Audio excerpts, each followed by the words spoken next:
each person holds so much of power within themselves. That has to be let out. Sometimes it just needs a little nudge, little direction, and a little support, and a little coaching so the greatest things can happen. The Sun and I are pleasure to invite all of you here and a warm welcome and a great good morning. On this auspicious occasion, I would like to welcome you all for the inaugural function of the free training classes for the TNBC exams organized by Thiruvallur College Papanasam and the District Coaching Guidance Center for SC/ST Tirunelveli. Stars shine at night. Some stars shine at bright daylight. It's a pleasure to welcome such star from our chemistry department, and he is none other than Dr. P.S. Rajashekaran sir, head of chemistry department, to present the welcome address. Welcome you, sir. அன்பார்ந்த மாணவர்களே, முதல்ல உங்களுக்கு ஒரு அறிவிப்பு. நம்ம டிவியிலையோ இல்லை வெளி நிகழ்ச்சிகளையோ பார்க்குற மாதிரி மோகன சுந்தரத்தினுடைய பட்டிமன்ற நிகழ்ச்சி கிடையாது. You are going to work with the resource persons. Paper பேனா நோட்டோடு தான் நம்ம வேலை பார்க்க போகிறோம், குறிப்பு எடுக்க போகிறோம். நான் சொல்ல போகிறீங்க நகைச்சுவை பட்டிமன்ற மாதிரிலாம் இல்லை. இதில் பெரிய ஹார்ட் ஒர்க்கும் ஒரு ஸ்மார்ட்னஸும் தேவைப்படும். அதில் அந்த முதல்ல அந்த நோட்டை அப்புறம் நான் சொல்கிறேன். அதனால் ரிலாக்ஸ்டாக இருக்கலாம். மொழியை போட்டு குழப்பிக்க வேண்டிய அவசியம் இல்லை. புரியுங்களா? ஆங்கிலமும் தமிழும் நீங்கள் மொழிபெயர்ப்பாருன்னா ஆசை, சாரி, தங்க ஜெயராமன் அவருடைய மொழிபெயர்ப்பு ஆங்கிலத்தில் வரும், தமிழில் மொழிபெயர்ப்பாங்க, தமிழில் வரும், ஆங்கிலத்தில் மொழிபெயர்ப்பாங்க. உலக இலக்கியங்களை அதிக அளவில் தமிழில் மொழிபெயர்த்தவர்கள் தமிழ்நாட்டுக்காரங்க நிறைய பேர் இருக்காங்க. நாகராஜன், டிஎஸ் சொக்கலிங்கம் போன்றவர்கள். அதனால் அதை தான் இந்த டிஎன்பிசி தேர்வு ஆணையமும் கொண்டு வந்திருக்கு. ரிலாக்ஸ்டாக இருக்கலாம். இவங்க நீங்கள் போஸ்டர்லாம் பார்த்துருப்பீங்க, போஸ்டரில் இருக்காங்க. ஆகவே ரிலாக்ஸ்டாக இருக்கலாம். நம்ம படிக்கத்தான் போகிறோம். இது நம்மளுடைய கேரியரை பில்ட் பண்ணுவதுக்கான இடம். அதான் சும்மா நல்லா பேசினார், சிரிப்பாக இருந்தது, ஜாலியாக இருந்ததுன்னு அது அல்ல. அதில் அப்பப்போ பார்த்தீங்கன்னா கொஞ்சம் இது சுவையூட்டுவதற்காகத்தான் நாங்கள் மாதிரி பெரியவர்கள் வருவோம். மற்றபடி எல்லாம் ஏறக்குறைய சுபலட்சுமி அவர்களும் உங்கள் அக்கா மாதிரி தான். புரியுங்களா?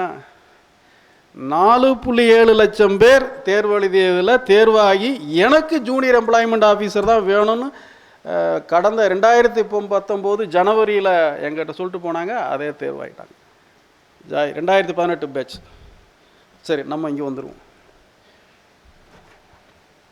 பெருமைக்கும் பாராட்டுதலுக்கும் உரிய வி சுபலட்சுமி அவர்களே, junior employment officer, district employment exchange, Tirunelveli. மதிப்பிற்குரிய முதல்வர் அவர்களே, பாபநாசம் திருவள்ளுவர் கல்லூரியினுடைய நிர்வாக அதிகாரி திரு நடராஜன் அவர்களே, பேராசிரியர் பெருமக்களே, அன்பார்ந்த மாணவ மாணவிகளை, நீங்கள் எல்லாம் போட்டித் தேர்வுகளை நோக்கி நகர்ந்து கொண்டிருக்கிறீர்கள். அதைத்தான் நான் அந்த டிஸ்ட்ரிக்ட் எம்ப்ளாய்மெண்ட் எக்ஸ்சேஞ்சோடு நீங்கள் அந்த படத்தில் பார்க்கக்கூடியதோடு இணைந்து நம்ம இந்த நிகழ்வை நடத்துகிறோம். ஒரு நீண்டகால முயற்சிக்கு அப்புறம்தான் இது கூடி வந்ததும். அந்த நிகழ்ச்சியும் நம்மளுடைய கல்லூரியிலிருந்து தேர்வாகி சென்ற 2017 கல்லூரியில் பட்டப்படிப்பு முடித்தாங்க. இப்போ தேர்வாகி குரூப் 2 ஆஃபீஸராக இருக்கிறாங்க. இப்போ குரூப் 1 எழுதியிருக்காங்க.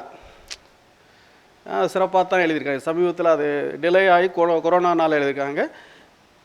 இன்னொன்றும் சொல்லிட்டாங்க கூட, பேசிய சில மணி நேரங்கள் துளித்துவில் சிவில் சர்வீஸும் ட்ரை பண்ணுவேன். இதற்கு எல்லா முழு தகுதியும் அவர்களிடம் இருக்குது. சொல்லல ஒரு அது பண்ணி பார்த்திங்கன்னா, நமக்கு பேச்சை விட செயல் தான் முக்கியம். என் செயல் மூலம் நான் யார் அப்படின்னும் காட்டி சென்றவர்கள். அவர் சகோதரியன் தான். குரூப் 4 கிளியர் பண்ணியிருக்காங்க. இப்போ குரூப் 1 எழுதியிருக்காங்க. அப்போ இதுதான் தன்னை சுற்றி இருக்கவர்களையும் சேர்த்து வந்து பார்த்தீங்கன்னா மேலெழுப்பி செல்லக்கூடிய மாணவிகளை இந்த வகுப்பறைகளிலிருந்து வெளியே சென்றவர்களை தான் அவங்களோட முன்வைக்கிறோம். அப்போ இவங்களை தான் நம்ம முன்மாதிரியாக எடுத்துக்கணும். அந்த ஊரில் இருக்கார், அந்த மதுரைக்காரர் வந்து சிவில் சர்வீஸில் பாஸ் பண்ணிட்டார், ஒரு அட்டம் இல்லை. நம்ம எந்த வகுப்பறையில் அமர்ந்து சென்றோமோ அந்த வகுப்பறையிலிருந்து எழுந்து சென்று இருக்கிறார்கள் அன்பார்ந்த மாணவர்கள். இதில் என்ன விஷயம் பார்க்கணும் அப்படின்னா, இந்த ஹாலில் ஏறக்குறைய வந்து ஒரு 5-6 பேரை தவிர அவ்வளோ பேரும் பெண்கள் தான் இருக்கிறீங்க. அவ்வளோ பேரும் பெண்கள் தான் இருக்கீங்க. இதில் 30 ஆண்டுகளுக்கு முன்பு இல்லை. ஆனால் சந்தோஷமாக தான் இருக்கீங்க. ஆனால் உலக அளவில் வந்து பார்த்திங்கன்னா பெண்களுடைய சூழல் அப்படியெல்லாம் இல்லை. இந்த இன்இக்வாலிட்டி வைரஸ், நான் அதை உள்ளே போகல. இந்த இன்இக்வாலிட்டி வைரஸ் சமீபத்தில் 25 ஜனவரியில் ஆக்ஸ்ஃபாம் இன்டர்நேஷனல் அப்படிங்கிற சர்வதேச அமைப்பு வெளியிட்ட அறிக்கை வந்து பாலின பாகுபாடு உலகம் முழுவதும் எப்படி இருக்குது அப்படிங்கிறத பெரிய அளவில் விவாதிச்சிருக்கு. அது கொரோனா வைரஸ் எவ்வளோ தூரம் கொடுமைப்படுத்தியிருக்கு அப்படின்னு சொல்கிறான். ஒர்க் ஃப்ரம் ஹோம், டிடிஹெச் மாதிரி, டைரக்ட் டு ஹோம்னு மாதிரி, டிஸ்மார்ட்னு மாதிரி ஒர்க் ஃப்ரம் ஹோம் அப்படிங்கிறதுல உலக அளவில் பெண்கள் தான் அதிகமாக வேலை இழந்திருக்காங்க. நான் வேலைக்கு போனவங்கள சொல்கிறேன், ஆனால் வேலை இழந்திருக்காங்க. ஒர்க் ஃப்ரம் ஹோமில் புரியுங்களா? அதுக்கு அவன் சொல்கிறான் WFH. அதில் நிறைய நெருக்கடிகள் உலகம் முழுவதும் தான் பெண்கள் சந்திச்சிருக்காங்க. அதில் இந்தியாவில் ரொம்ப அதிகம். உயர்கல்வியில் போகிறத பார்த்தா இன்னொரு புள்ளி வரும். இதெல்லாமே ஹிண்டு பத்திரிகையில் வந்தது தான். 43% பேர் உயர்கல்வியை நோக்கி நகர்கிறார்கள். ஸ்வீடனில் 35% தான் பெண்கள். ஆனால் பணிக்கு செல்லக்கூடிய பெண்கள் இந்தியாவில் 14% தான். ஸ்வீடனில் 34% பேர் பணிக்கு செல்கிறார்கள். பெரிய பாலின பாகுபாடை இந்தியாவில் பெண்கள் இன்னும் சந்திச்சுக்கிட்டு இருக்காங்க. இப்போ இந்த ஜனவரியில் வந்த ஒரு பாருங்கள், உலகம் முழுவதும் பேசப்பட்டிருக்கு. த கிரேட் இண்டியன் கிச்சன், ஒரு மலையாள படம் கேள்விப்பட்டிருக்கீங்களா? கேள்விப்பட்டிருக்கீங்களா? சும்மா தலையாடுங்க. அதெல்லாம் ஒரு நம்ம ப்ரொஃபஸர் அதெல்லாம் கிடையாது. நம்ம யார்கிட்டருந்து படிக்க போகிறோம்? 20 வயது 25 வயது ஒத்த நம்மளுடைய சக போட்டியாளர்களோட தான் எழுத போகிறீங்க. நீங்கள் சிவில் சர்வீஸ் எழுதுறீங்கன்னா இவங்களும் எழுத வருவாங்க. இன்னும் சில பேர் வருவாங்க. நிவேதா தராசுன்னு ஒரு பொண்ணு வருவாங்க. அவங்களும் இப்போ உங்களோட குரூப் எழுதுவாங்க. உங்களுக்கு என்ன கிளாஸு எடுப்பாங்க. இதுதான் நடைமுறை. அவங்ககிட்ட தான் படிக்கணும். அந்த கிரேட் இண்டியன் கிச்சன் அப்படிங்கிற ஒரு மலையாள படம், ஜோ அப்படிங்கிற ஒரு எடுத்த படம் உலக அளவில் பேசப்பட்டிருக்கு. பொது இந்திய மண்ணில் இந்திய பெண்களுடைய அவல நிலையை வந்து மிகப்பெரிய அளவில் பேசிக்கிட்டு இருக்குது அப்படின்னு சொல்கிறான். அந்த கதை சொல்லுவாங்க. இப்போ தான் படம் வெளி வந்துருக்கனால அந்த கதைக்குள்ளே போக வேண்டாம். போய் பாருங்கள். OTT வழியாக வெளியிட்டாங்க. ஆனாலும் வந்து பார்த்தீங்கன்னா என்ன ஆகுது அப்படின்னா போயிட்டுருக்கோம் நம்ம. அப்போ இதெல்லாம் பாராட்டுதலுக்குரியது. அப்போ அதற்கான முனைப்போடு நகரணும். நாங்கள் சில கண்டிஷன்ஸ் வச்சுருக்கிறோம், பின்னாடி அது கடைசியில் சொல்கிறோம். அன்பார்ந்த மாணவிகளை, ஏற்கனவே வந்து துறையில் வந்து சுபலட்சுமி அவர்களை வந்து நாங்கள் பாராட்டிட்டோம், முதல்வரும் பாராட்டணும். இங்கே உங்களுடைய முன்னிலையில்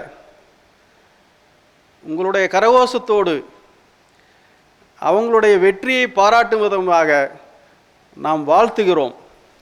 மென்மேலும் பல்வேறு பதவிகளை, பல உயரிய பதவிகளை அவர்கள் சென்றடைய வேண்டும்.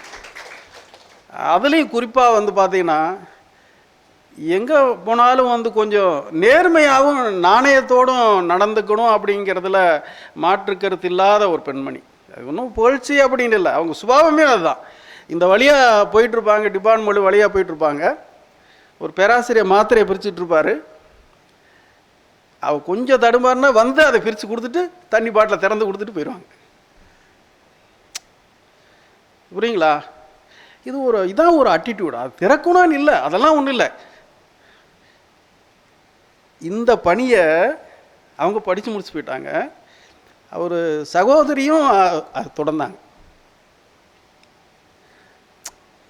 இதுதான் வந்து அந்த அட்டிடியூட். அதாவது இது ஒரு சின்ன விஷயம் தானே. ஆனால் அது தோணுது இல்லையா?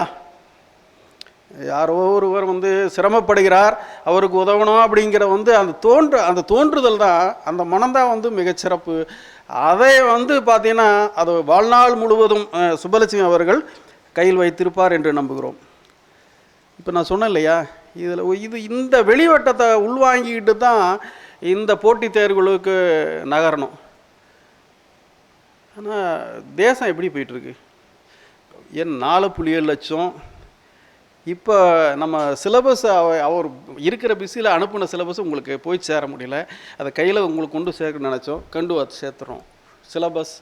இப்போ நீங்கள் வந்து என்ன டிஎன்பிஎஸ்சியினுடைய எக்ஸாமு உள்ளே போய் பல போட்டித் தேர்வுகளுக்கு கொண்டு சேர்க்கணுங்கிறதான் இந்த டிபார்ட்மெண்ட் ஆஃப் லைப்ரரியினுடைய கான்செப்ட். அதாவது அதில் பேரில் டிஎன்பிஎஸ்சி எக்ஸாம் போட்டிருந்தாலும் பல போட்டித் தேர்வுகளை மெதுவாக உள்ளே கொண்டு வரணும். இப்போதைக்கு அதை உள்ளே கொண்டு வருவோம். அந்த தமிழ்நாடு அரசு பணியாளர் தேர்வாணையம், தமிழில் TNPSC, Tamil Nadu public service commission, அந்த இதில் பார்த்தீங்கன்னா அனுவல் பிளானர் இருக்கும். இப்போ இருக்கிறதுல மே மாதம் நோட்டிஃபிகேஷன் வர இருப்பது குரூப் 2. அதில் 2 இணைச்சிட்டாங்க தெரியுமா? Group 2, group 2A. குரூப் 2ங்கிறது ஆஃபீஸர் கேடர், இவங்க இப்போ ஆஃபீஸர். குரூப் 1ங்கிறது இப்போ என்ன ஆகுது, எந்த இடத்துல நுழையிறது, அதெல்லாம் அவங்க அனுபவத்தை பகிர்ந்து கொள்வாங்க. எந்த இடத்துல டிஎன்பிஎஸ்சியில் அணுகுவது, குரூப் 4லேருந்து ஆரம்பிக்கிறதா, அதில் நிறையா இருக்குது. அதில் போய் பாருங்கள், குரூப் 1A BCன்னு இருக்கும், 4 இருக்குது, அப்பப்போ வந்து போகிற 3 இருக்கும், 6 இருக்குது, அதெல்லாம் இருக்குது. ஆனால் ரெகுலராக வரக்கூடிய தேர்வுகள் எதெல்லாம் இருக்குது அப்படிங்கிறதெல்லாம் கணிக்கணும். அந்த அனுவல் பிளானரை பார்க்கணும். இப்போ வரக்கூடிய நோட்டிஃபிகேஷன் மேலே குரூப் 2. அப்போ தேர்வு ஏறக்குறைய ஆகாஸில் இருக்கலாம், அப்படி தானே, ஆகாஸில் இருக்கலாம். அதுக்கப்புறம் ரிசல்ட் வந்ததையும் மெயின் வந்துடும். செப்டம்பரில் குரூப் 4 வருது. இப்போ தான் வந்து குரூப் 1 முடிஞ்சிருக்கு தெரியுமில்ல, ஜனவரியில்.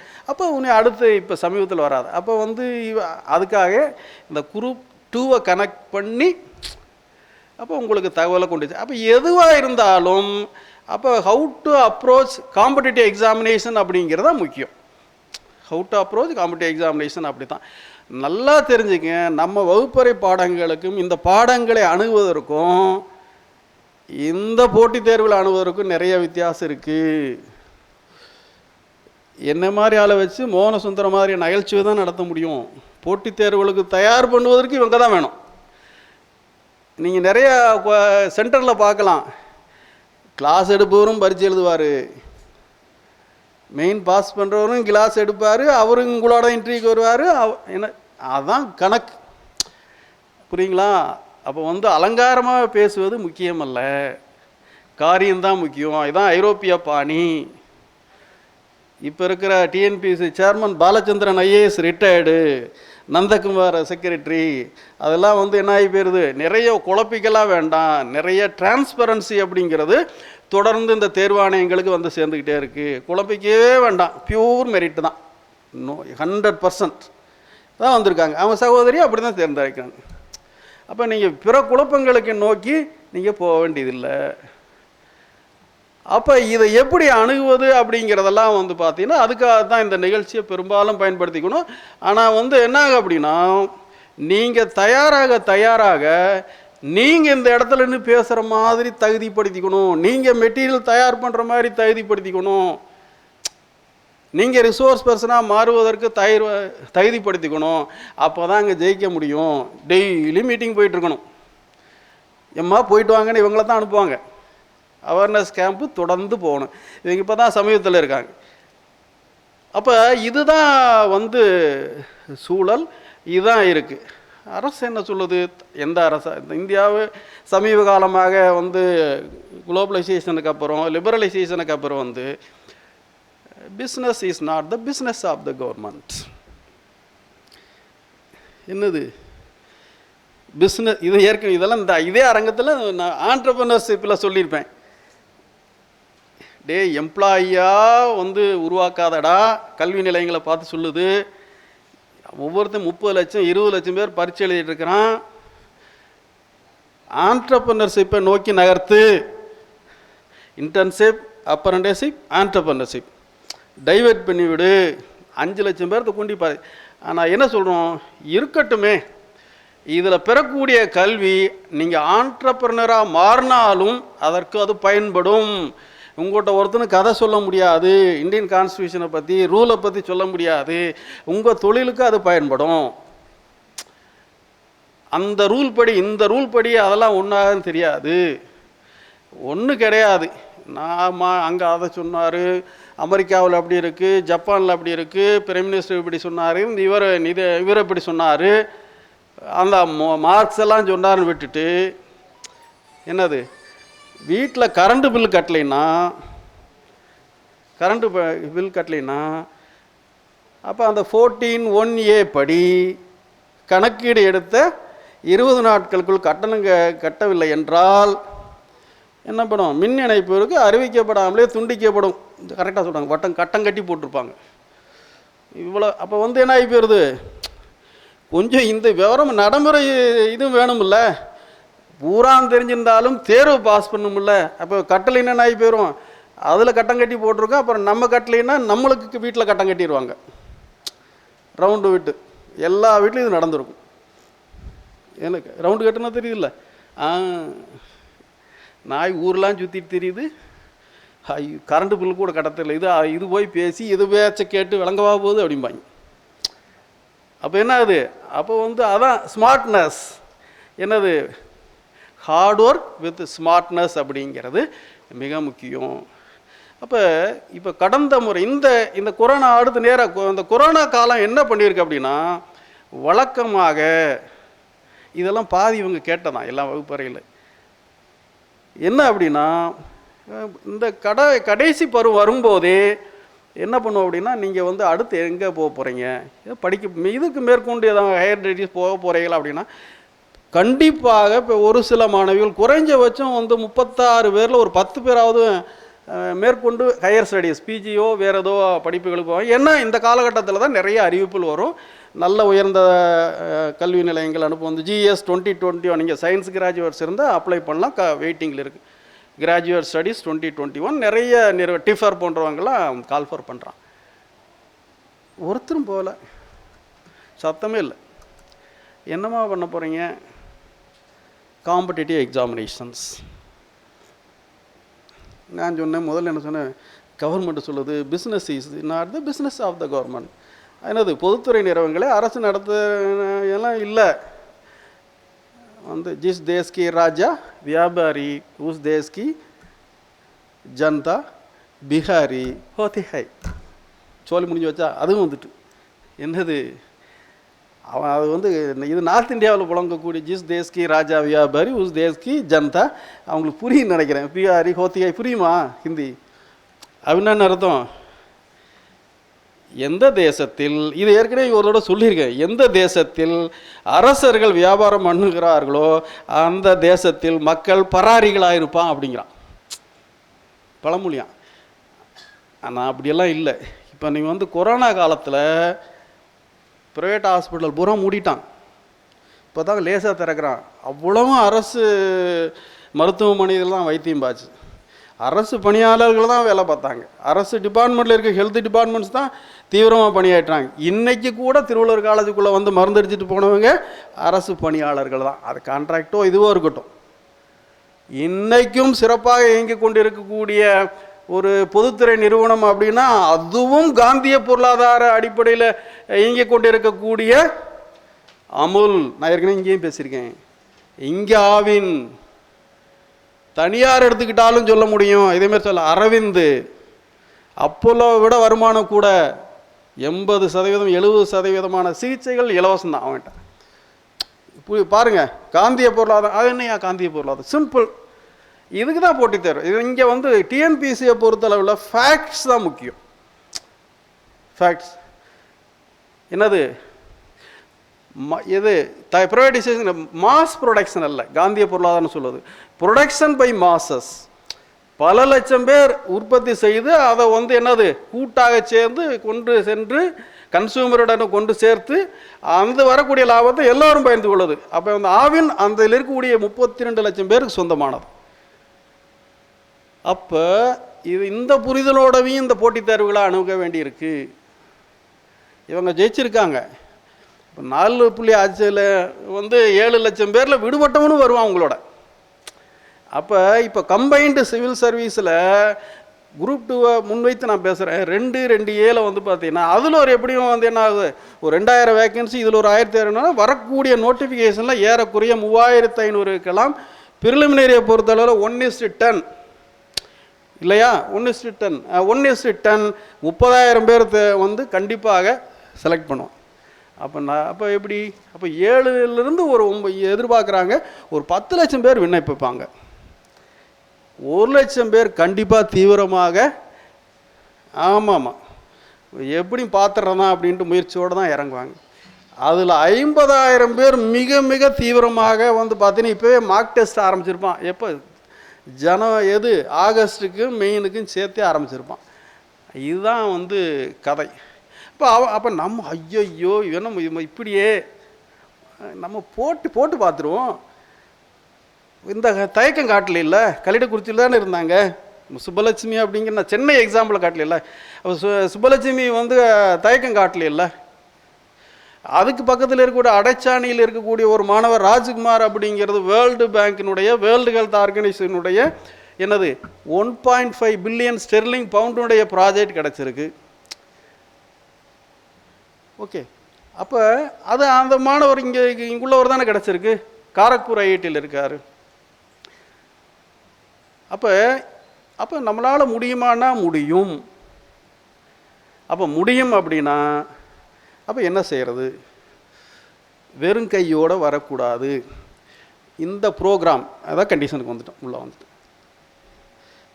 3 மாதங்கள் ஏறக்குறைய இடைவிடாமல் காலையில் நடைபெறும். தொடர்ந்து வர முடியாது என்பதனால் நிச்சயமாக விலகிக் கொள்ளலாம். தொடர்ந்து இந்த நிகழ்வில் வர முடியாது. இவங்க அங்கே சொல்லக்கூடியவங்க பார்த்தீங்கன்னா அக்கா மாதிரி இருக்கும், சும்மா இருக்கா அப்படின்னு சொல்லி கதையை முடிச்சுக்கலாம்னாலும் இவங்க இப்போ ஆஃபீஸர், இவங்க அப்பப்போ தான் வந்து போவாங்க, இவங்களுடைய மேலதிகாரி வந்து போவாங்க.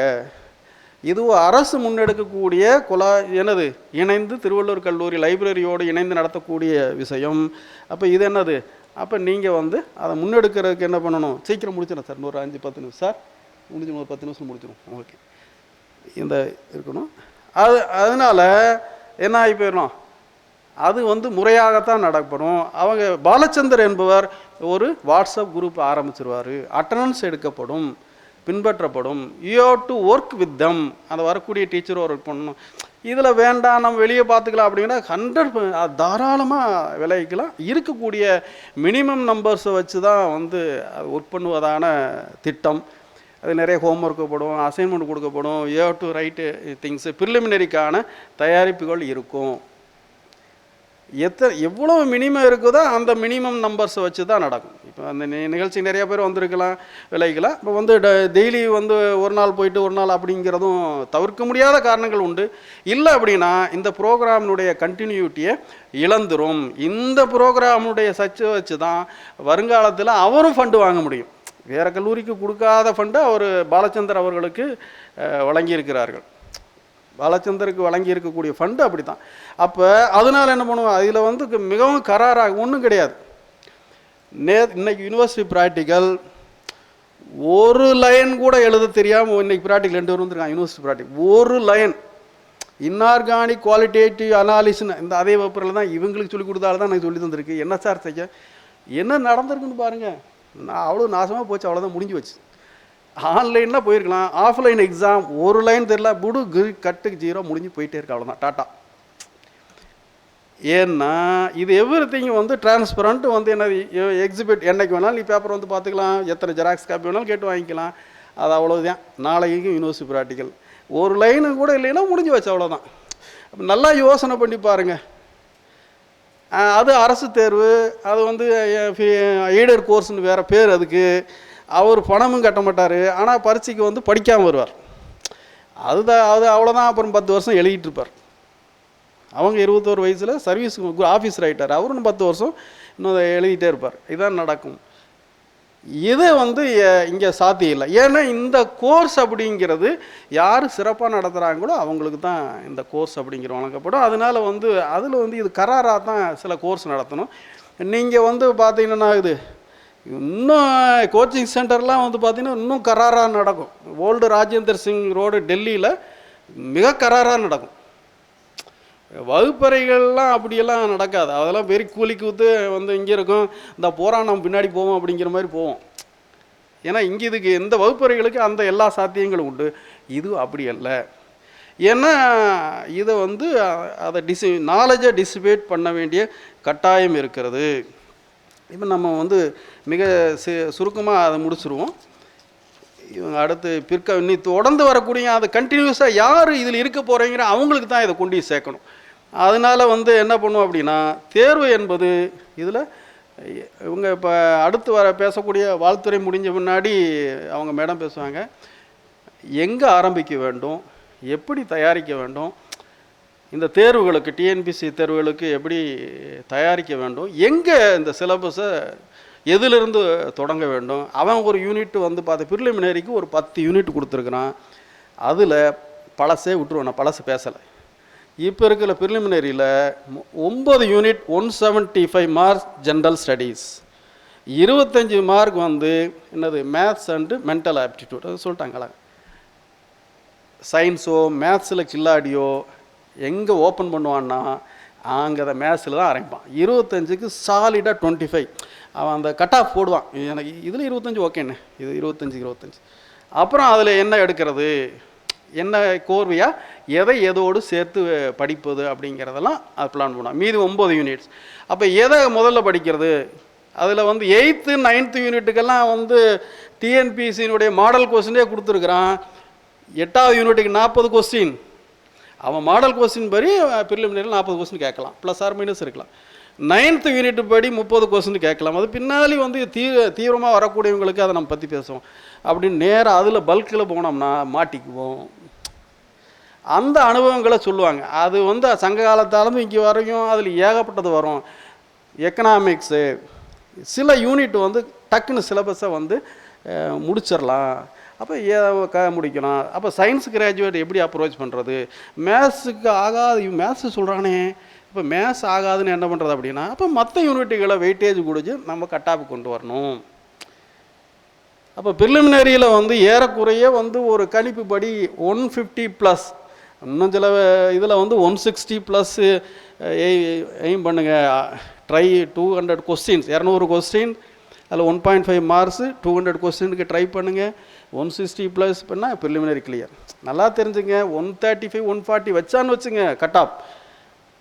190 வாங்கியும் ஒன்றும் பிரயோஜனம் இல்லை, அது இன்டர்வியூக்கெல்லாம் வராது. அது நீங்கள் அடுத்த ஸ்டேஜுக்கு போகலாம். இன்னொன்று மெயினில் வந்து பேப்பர் 1 பேப்பர் 2 அதில் வந்து பார்த்தீங்கன்னா என்ன இருக்குது அப்படின்னா, இந்த சிலபஸ் என்கிட்ட உங்களுக்கு கொடுக்க சொல்லிடுறேன், என்கிட்ட இருக்குது. இங்கே பாருங்கள், உங்களுக்கு ஏற்கனவே அனுப்பியிருப்பாங்க. அதெல்லாம் வந்து பார்த்தீங்கன்னா என்ன ஆகுது அப்படின்னா, பேப்பர் 1 டிரான்ஸ்லேஷன் தான், இங்கிலீஷ் டு தமிழ். ஆமாம், புரியுங்களா? இதில் வந்து ஒன்றும் ஈஸி, சிம்பிளாக வந்து தமிழ்நாடு அரசினுடைய அதனுடைய வெப்சைட்டை வச்சே படிக்கலாம். தமிழுக்கு மாற்றுங்க, இங்கிலீஷ் மாற்றுங்க, அவன் எப்படி டிரான்ஸ்லேஷன் பண்ணியிருக்கான்னு பாருங்கள். சிலபஸை பாருங்கள், சிலபஸை டவுன்லோட் பண்ணுங்கள், தமிழ் இங்கிலீஷ் ரெண்டையும் டவுன்லோட் பண்ணுங்கள். அந்த சிலபஸை அவன் எப்படி டிரான்ஸ்லேட் பண்ணியிருக்கான் ரெண்டையும் படித்து பார்த்துட்டு நம்ம பண்ண முடியுதா? நாளைக்கு ஆஃபீஸரானால் உங்கள்கிட்ட தான் கொடுத்து பண்ண சொல்லுவான் அந்த செக்ஷனுக்கு போனான். அப்போ டிரான்ஸ்லேஷன் அப்படிங்கிறது படிக்கணும். ஹிந்து அது வந்து ரசித்து படிக்கணும். இந்த படித்து தொலைனுமே படித்தா அது உருப்படவே கூடாது. ஐயோ கூட்டி கொண்டாந்து உட்கார வச்சுட்டாங்களே, மேடம் கூட்டி வந்து பூரா காமர்ஸாக இருக்குது, அதனால் அப்படின்னா ஆகாது. ரசித்து படிக்கணும். ஆசையினுடைய மொழிபெயர்ப்பு தமிழில் ஹிந்துவில் போய் பாருங்கள், சம்மஸினுடைய மொழிபெயர்ப்பு, சாரியினுடைய மொழிபெயர்ப்பு, தங்க ஜெயராமனுடைய இப்போ நாட்டார் இலக்கியங்களை பற்றி அதை படிக்காமல் ஒன்றும் கதையாகாதே. ஆக்கா பெருமாளினுடைய கட்டுரைகள் வந்துக்கிட்டே இருக்கே, அவரு ஒரு பேராசிரியர் தான்.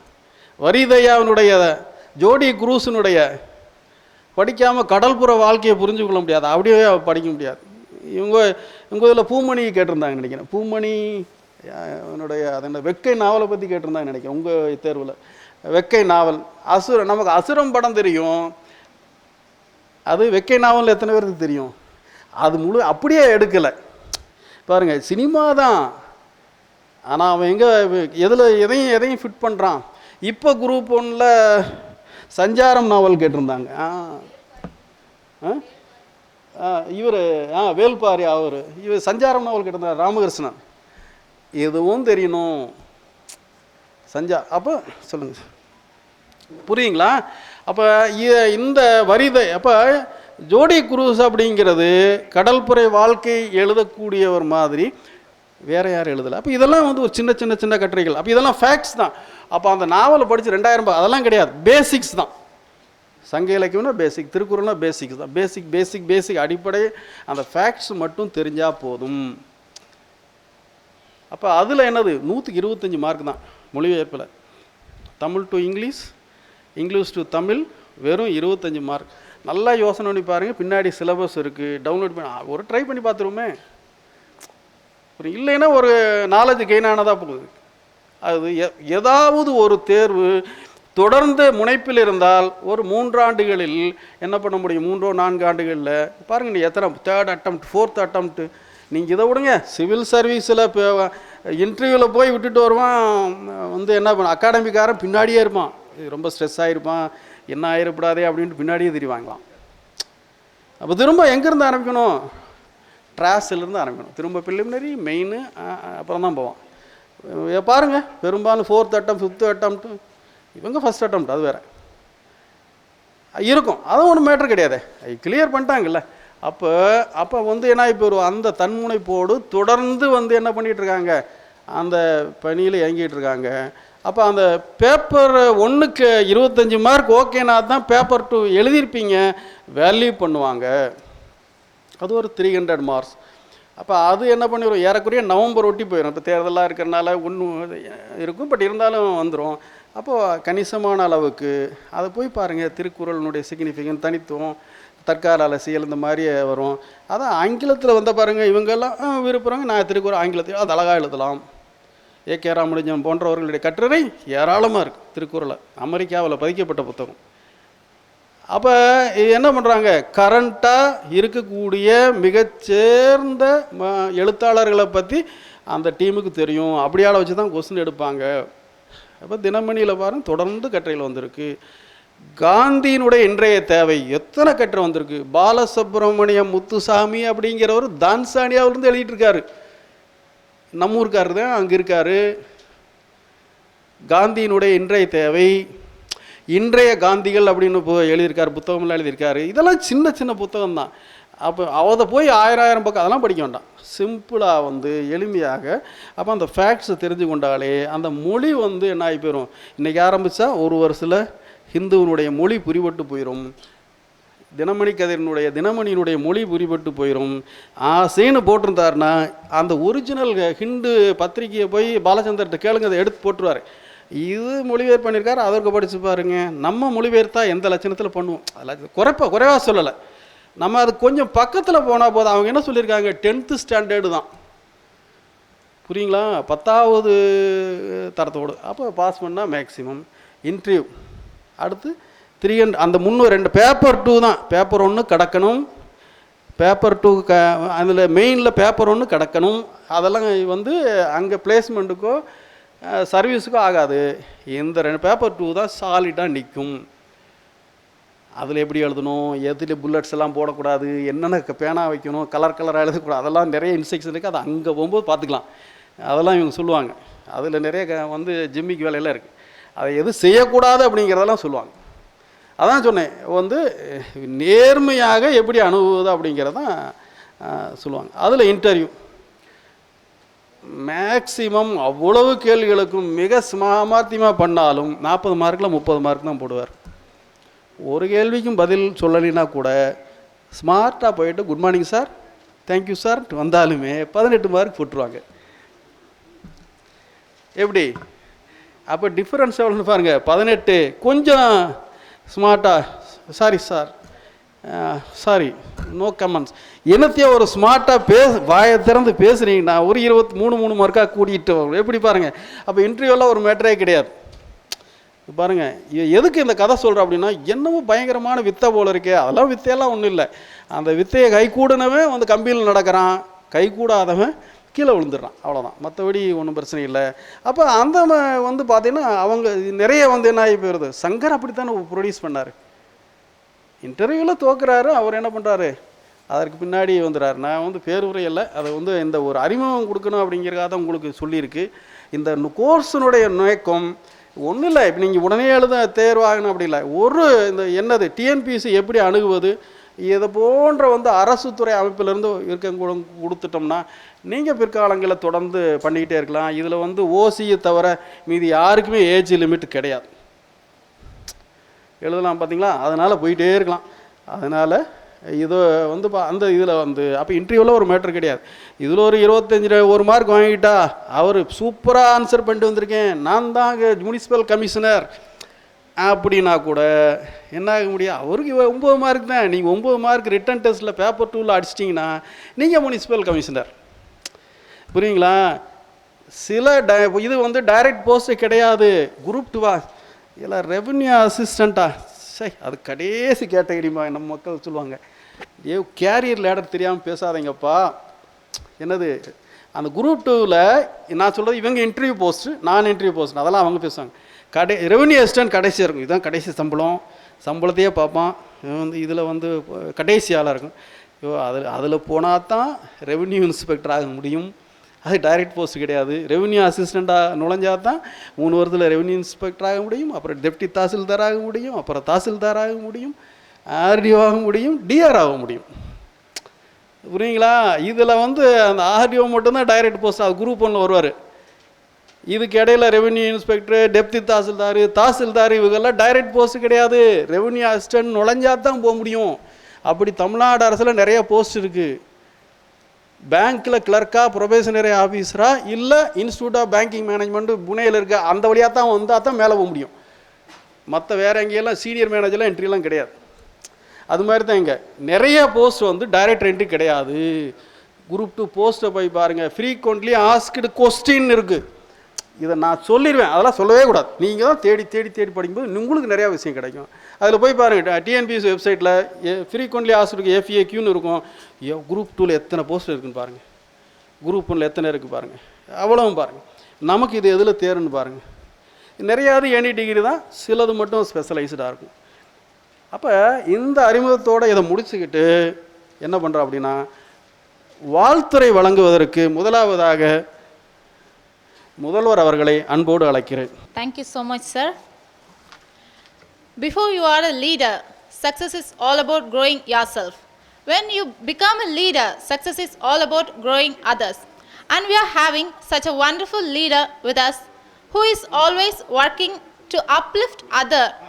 And he is none other than our Honorable Principal Sir, Dr. S. Sundaram Sir, Principal of Thiruvalluvar College, Papanasam. Yes, we celebrate your leadership and you keep on influencing us. வரவேற்புரை சொல்லும் போதே சொல்லிட்டாங்க, இது மோகன சுந்தரம் நடத்தக்கூடிய பட்டிமன்றம் இல்லை அப்படின்னு. அப்போ சபை நாகரிகம் கருதி ஏதாவது தலைமை உரை சொல்ல வேண்டிய ஒரு நிர்பந்தத்தில் இருக்கிறோம். கொஞ்ச நாளாக பார்த்தீங்கன்னா எங்களுக்கு ஒரு வருஷமாக நாங்கள்லாம் ஒரு சிறந்த அரசியல்வாதிகளாக மாறிவிட்டோம். அரசியல்வாதியாக வரணுமானால் பேசிக் கண்டிஷனே என்ன அப்படின்னு கேட்டிங்கன்னா, செவத்தை பார்த்து பேசுறதுக்கு படிச்சுக்கிடணும். கூட்டமே இருக்காது, ஒரு ஆள் கூட இருக்காது, மைக் செட்டு போடக்கூடிய ஆள் மட்டும்தான் இருப்பார். இங்கே கூடியிருக்கும் லட்சக்கணக்கான பெருமக்கள்னு ஆரம்பிக்கும். அதை மாதிரி கிட்டத்தட்ட நாங்கள் ஒரு மே மாதம் அல்லது ஜூன் மாதத்துல இருந்து ஒன்று நாங்கள் செல்ஃபோனை வச்சுக்கிட்டு பாடம் நடத்திக்கிட்டு இருந்திருப்போம், அப்படி இல்லைன்னா லேப்டாப்பை வச்சு நடத்திக்கிட்டு இருந்திருப்போம். இப்படியே நடத்திக்கிட்டு இருந்திருக்கிறோம். எதிர்த்தாக்கில் பையன் இருக்கதா நாங்களாக கற்பனை பண்ணிக்கிடுவோம். நாங்கள் அப்பப்போ என்ன சொல்லுவோம் அப்படின்னு கேட்டிங்கன்னா, அந்த நம்பர் லைனில் இருக்கியா, இந்த நம்பர் லைனில் இருக்கியான்னு கேட்போம். அப்பப்போ நாங்கள் பார்க்கும்போது எப்படி இருக்குன்னா, லைனில் பையனை விட பையனோட அப்பா அம்மா இருப்பாங்க. இப்படிலாம் நிறைய சந்தித்து முடித்து இந்த வருஷத்தில் கிட்டத்தட்ட ஒரு 10-25 ப்ரோக்ராமுக்கு மேலே நடத்த வேண்டிய ஒரு காலகட்டத்தில் முதல் ப்ரோக்ராம் உங்களெல்லாம் வச்சு நடத்தும் போது எங்களுக்கு ரொம்ப சந்தோஷமாக இருக்குது. அந்த சந்தோஷத்தை கொடுத்த நமது கல்லூரியோட நூலகருக்கு என்னுடைய மனமார்ந்த நன்றியை முதல்ல தெரிவிச்சுக்கிறேன். 1985 வருஷத்தில் நான் நினச்சி பார்க்குறேன், வேலைக்கு போகணும். அப்போம்லாம் இதை மாதிரி ரொம்ப சர்வீஸ் கமிஷன் எக்ஸாமினேஷன் நடத்த மாட்டாங்க. நிறைய எக்ஸாம் வந்து எம்ப்ளாய்மெண்ட் ஆஃபீஸ் மூலமாக தான் எடுப்பாங்க. நம்ம எம்ப்ளாய்மெண்ட் ஆஃபீஸ் அவங்க எடுக்க போகும்போது எம்ப்ளாய்மெண்ட் ஆஃபீஸர் உட்காந்துருப்பாங்க. அந்த ரூமுக்குள்ளே போகிறதுக்கே பயமாக இருக்கும். ஏன்னா எம்ப்ளாய்மெண்ட் ஆஃபீஸ்லேருந்து நம்பர் வந்தால் தான் இன்டர்வியூவே அட்டன் பண்ண முடியும். அவங்கள மட்டும்தான் கூப்பிடுவாங்க. அப்போ நாங்கள் சென்னைக்கு போயிருந்தோம். 1985 வருஷத்தில் நாகரிகம்லாம் கிடையாது. எங்கள் வீட்டில் அவ்வளோ வசதியும் கிடையாது. நான் என்னமோ எம்எஸ்சி படித்து முடிச்சுட்டு அது என்னமோ ஒரு பெரிய படிப்புன்னு நினச்சிக்கிட்டு பரீட்சைலாம் எழுதலை. எதுவுமே எழுதாமல் ஒரு வேஷ்டியும் கட்டிக்கிட்டு ஒரு மஞ்சப்பையில் என்னுடைய சர்டிஃபிகேட்டையும் வச்சுக்கிட்டு நேரடியாக போகிறேன். அப்போ நான் படித்த காலேஜில் ஃபிசிக்ஸ் போஸ்ட்டு வேக்கண்ட் இருந்தது. அப்போ அந்த பிரின்ஸிபால் சொன்னார், அப்போம்லாம் இந்த ஃபிசிக்ஸுக்கு வந்து கொஞ்சம் டிமாண்ட் இருந்த காலம். எம்ப்ளாய்மெண்ட் நம்பர் வந்துட்டால் உனக்கு வேலை கொடுத்துருதான்ப்பான்னு அந்த பிரின்ஸிபால் சொல்லிட்டார். அப்போ எம்ப்ளாய்மெண்ட் நம்பர் எப்படி கேட்பாங்கங்கிற அந்த ஒரு நாலேஜு கூட இல்லாமல் நேரடியாக சென்னைக்கு போய் சென்னையில் எப்படியோ பஸ்ஸை பிடிச்சி எம்ப்ளாய்மெண்ட் நம்பருக்கு போனால் வேறு ஒரு எம்ப்ளாய்மெண்ட் ஆஃபீஸுக்கு போகணும்னு சொல்லி இங்கே இருந்து அங்கே போய் நான் வேஷ்டியெல்லாம் கட்டிக்கிட்டு நான் எம்ப்ளாய்மெண்ட் ஆஃபீஸர் ரூம் முன்னாலேயே காத்திருக்கிறேன். எப்படி போகணுன்னு தெரியாது. ஒரு அரை மணி நேரம் 1 மணி நேரம் காத்திருந்தவொன்னே அவர் பரிதாபப்பட்டு என்னை கூப்பிட்டு விட்டார். தம்பி நீ ரொம்ப நேரமாக நிற்கிறியே, எதுக்காக நிற்கிறேன்னு கேட்டார். நீங்கள் ஏதோ ஒரு நம்பர் தந்தால் எங்களுக்கு வேலை தாருன்னு சொல்கிறாங்க, நீங்கள் நம்பர் கொடுங்கன்னு கேட்டேன். எம்ப்ளாய்மெண்ட் நம்பர் வேணும் அப்படின்னு சொல்லி கேட்குறேன். கேட்ட உடனே அவர் எழுதிக்கிட்டு இருந்தவர் பேனாக வச்சுட்டு கொஞ்சம் நேரம் சிரித்தார். சிரிச்சுட்டு எம்ப்ளாய்மெண்ட் நம்பர்னால் என்ன தெரியுமா அப்படின்னு கேட்டார். தெரியாது. உங்கள் எந்த காலேஜுக்கு வேலைக்கு போகணுமோ அந்த காலேஜிலேருந்து ஃபஸ்ட்டில் எம்ப்ளாய்மெண்ட்டு எங்களுக்கு இந்த போஸ்ட்லாம் இருக்குது, உங்கள் இதில் பதிஞ்சு வச்சுருக்கிறதுல கொடுங்கன்னு சொல்லி கேட்பாங்க. முதல்ல அது வந்துட்டு தானே பார்க்கணும், வந்ததுக்கப்புறம் தான் நம்பர் தர முடியும்.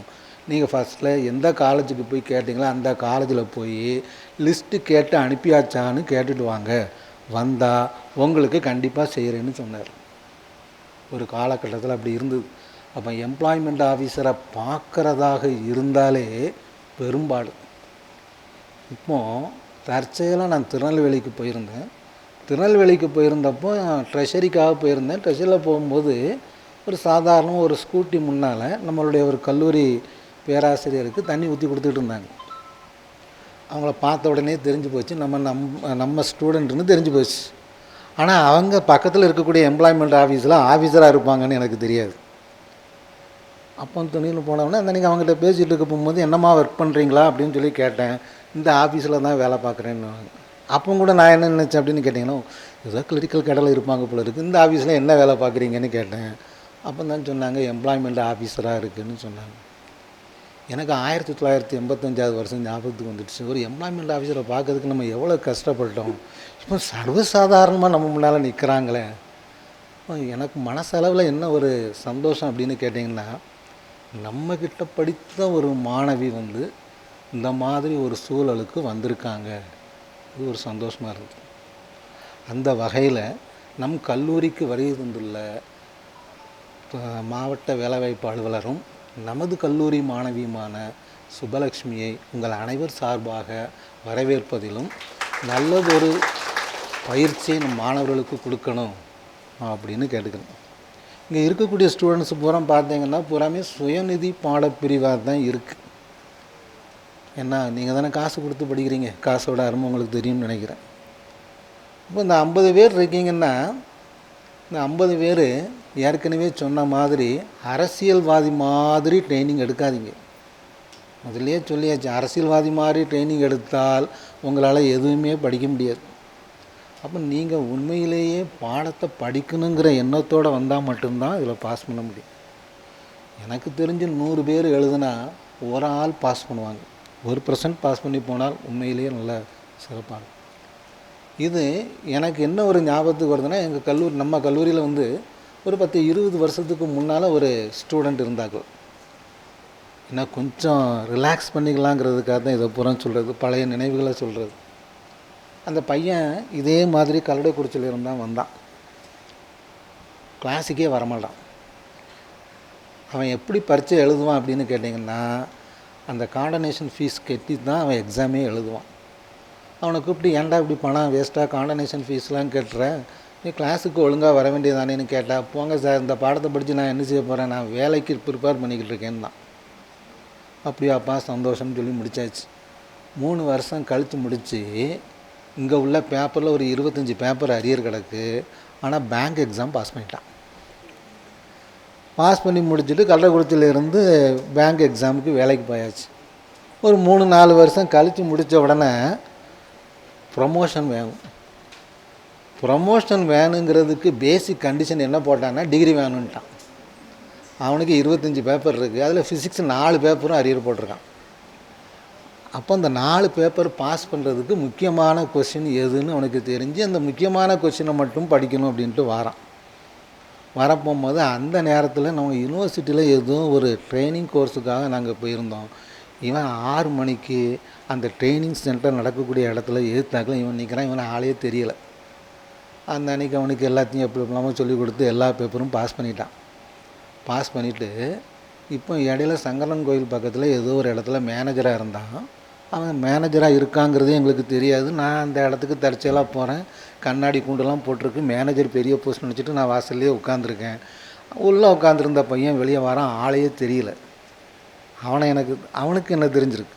வந்தோடனே சார் வாங்க வாங்கன்னு சொல்லிட்டு உள்ளே கூட்டிகிட்டு போய் நான் என்ன வேலைக்காக போகணுன்னு அதை முடித்து கொடுத்துட்டான். இப்போ என்ன தெரியுது அப்படின்னு கேட்டிங்கன்னா, வேலை வாய்ப்பும் தேவையும் அதே சமயத்தில் இப்போ எப்படி தேவைப்படுதுன்னா பேசிக்காக நமக்கு ஒரு டிகிரியும் தேவை. அப்போ அதே சமயத்தில் டிகிரியையும் நீங்கள் முடிக்கணும், வேலை வாய்ப்பையும் நீங்கள் என்ன செஞ்சுக்கணும் பெறணும். அதுக்காக இதை மாதிரியான பயிற்சிகள் உங்களுக்கு உறுதுணையாக இருக்குன்னு நம்புகிறேன். அதுக்கு ஒரே ஒரு திருக்குறளை மட்டும் நான் சொல்லிவிட்டு விடைபெறலான்னு நினைக்கிறேன்.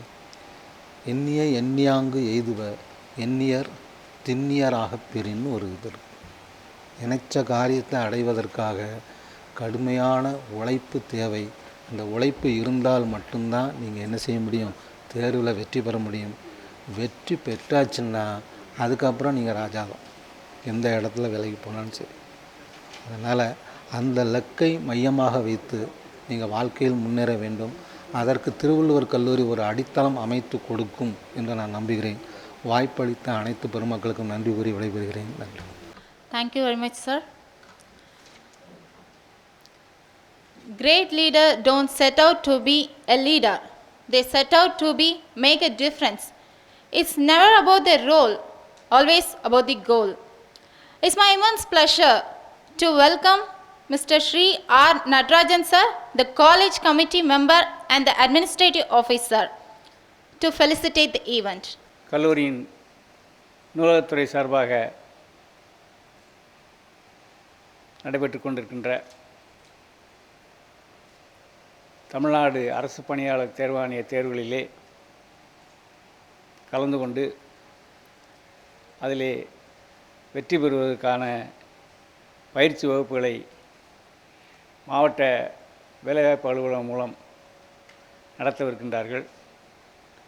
இந்த துவக்க விழா நிகழ்விலே சிறப்பு விருந்தினராக வந்திருக்கின்ற நம்முடைய கல்லூரியின் முன்னாள் மாணவி சுபலட்சுமி அவர்களை முதற்கண் வருக என வரவேற்கின்றேன். இந்த நிகழ்விலே நல்லதொரு வரவேற்புரையாற்றி அமர்ந்திருக்கின்ற கல்லூரியின் வேதியியல் துறை தலைவர் திரு ராஜசேகரன் அவர்களே, கல்லூரி முதல்வர் அவர்களே, மாணவ மாணவியர்கள் பயன்பெறும் விதமாக இந்த பயிற்சி வகுப்புகளை நடத்துவதற்கு மிகவும் திறம்பட செயல்பட்டு கொண்டிருக்கின்ற கல்லூரியின் நூலகர் அவர்களே, கொரோனா பெருந்தொற்றுக்கு அப்புறம்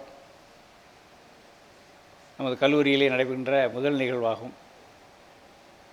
ஆகவே இங்கே யாருமே மாஸ்க் போட மாதிரி தெரியல. தயவுசெய்து மாஸ்க் போடுங்க.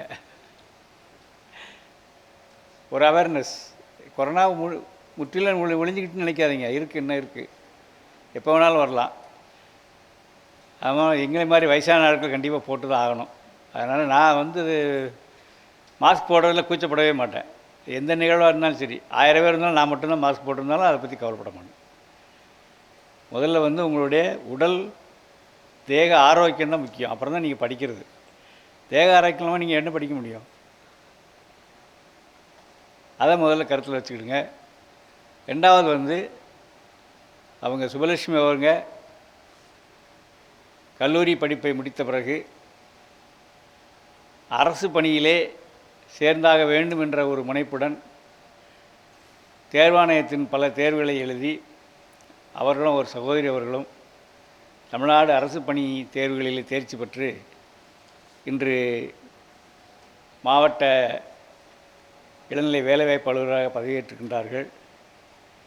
இன்னும் அவர்கள் குரூப் 1 மற்றும் சிவில் சர்வீஸ் தேர்வுகளுக்காக தன்னை தயார்படுத்தி கொண்டிருக்கின்றார்கள். அவர்கள் இந்த இலக்கினை அடைந்தது எப்படி என்பது குறித்தான ஒரு சிறப்பு நிகழ்வுத்தான் உங்களிடம் சொல்ல இருக்கின்றார்கள்.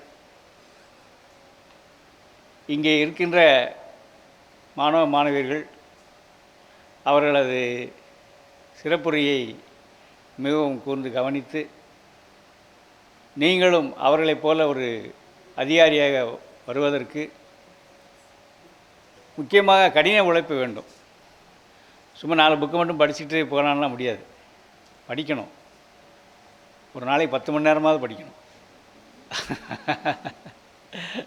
தூங்கும்போது படிச்சுக்கிட்டே தான் தூங்கணும். அப்போ தான் வர முடியும். அவங்கள்ட்ட கேளுங்க, அவங்க சொல்லுவாங்க. எப்பெல்லாம் விழித்திருக்கிறாங்களோ அப்போல்லாம் படிப்பாங்க சாதனையாளர்கள். ஸோ அதுபோல் நீங்களும் ஒரு சாதனையாக மாற வேண்டும் என்று கூறி இந்த நிகழ்விலே எனக்கு பேச வாய்ப்பளித்த அனைவருக்கும் நன்றி கூறி விடைபெறுகிறேன். நன்றி. சார் குறிப்பிட்ட உடனே ஒரு சிரிப்பலை வந்தது. சில அமைப்புகள் வந்து டெல்லியிலிருந்து இயங்கக்கூடிய அமைப்புகள் ஆன்லைன் கிளாஸ் வந்து நைட் 10 மணிக்கு தான் ஆரம்பிக்கும். 11:30க்கு போய் பாருங்கள், சிலது யூடியூப் லைவ் கொடுப்பான். எத்தனை கிளாஸ் லைவாக போயிட்டுருப்பாங்க. லைவ் ரிலே கொடுப்பான். கொஸ்டின் போஸ்ட் பண்ண உடனே ஒரு 500-1000 பேர் கொஸ்டின் ஆன்சரை போடுவான். நைட்டு 11 மணிக்கு போகுது. நம்ம தூங்கிட்டு இருப்போம், இல்லைன்னா வேறு ஏதாச்சும் செல்லு பார்த்துட்ருப்போம். அப்போ அவன் பகலில் ஏதோ முடிச்சுட்டு நைட்டு 10 to 11, இப்போ நிறைய ஃபார்மசி என்ட்ரன்ஸ் கோச்சிங்கெல்லாம் 10 to 11:30 வரைக்கும் போகும். அவன் 11 மணிக்கு அவர் அவ்வளோ ஆக்டிவாக நடத்துகிறார். நான் சொல்கிறது முழுவதும் லைவ் கிளாஸஸ், ரெக்கார்டட் வீடியோ அல்ல. பயங்கரமாக போயிட்டுருக்கு. நம்ம நினச்சி பாருங்கள், நம்ம 10 மணி நேரமும் அசந்து போயிட்டீங்க. அது அவ்வளோதான். அப்படி தான் போயிட்டுருக்கு. அதில் இறங்கினா அது ஒரு கை பார்த்துறது, இல்லைன்னா அவர் ஒரு பெரிய அளவில் ஒரு ரிசோர்ஸ் பர்சனாக மாறிடுவார்.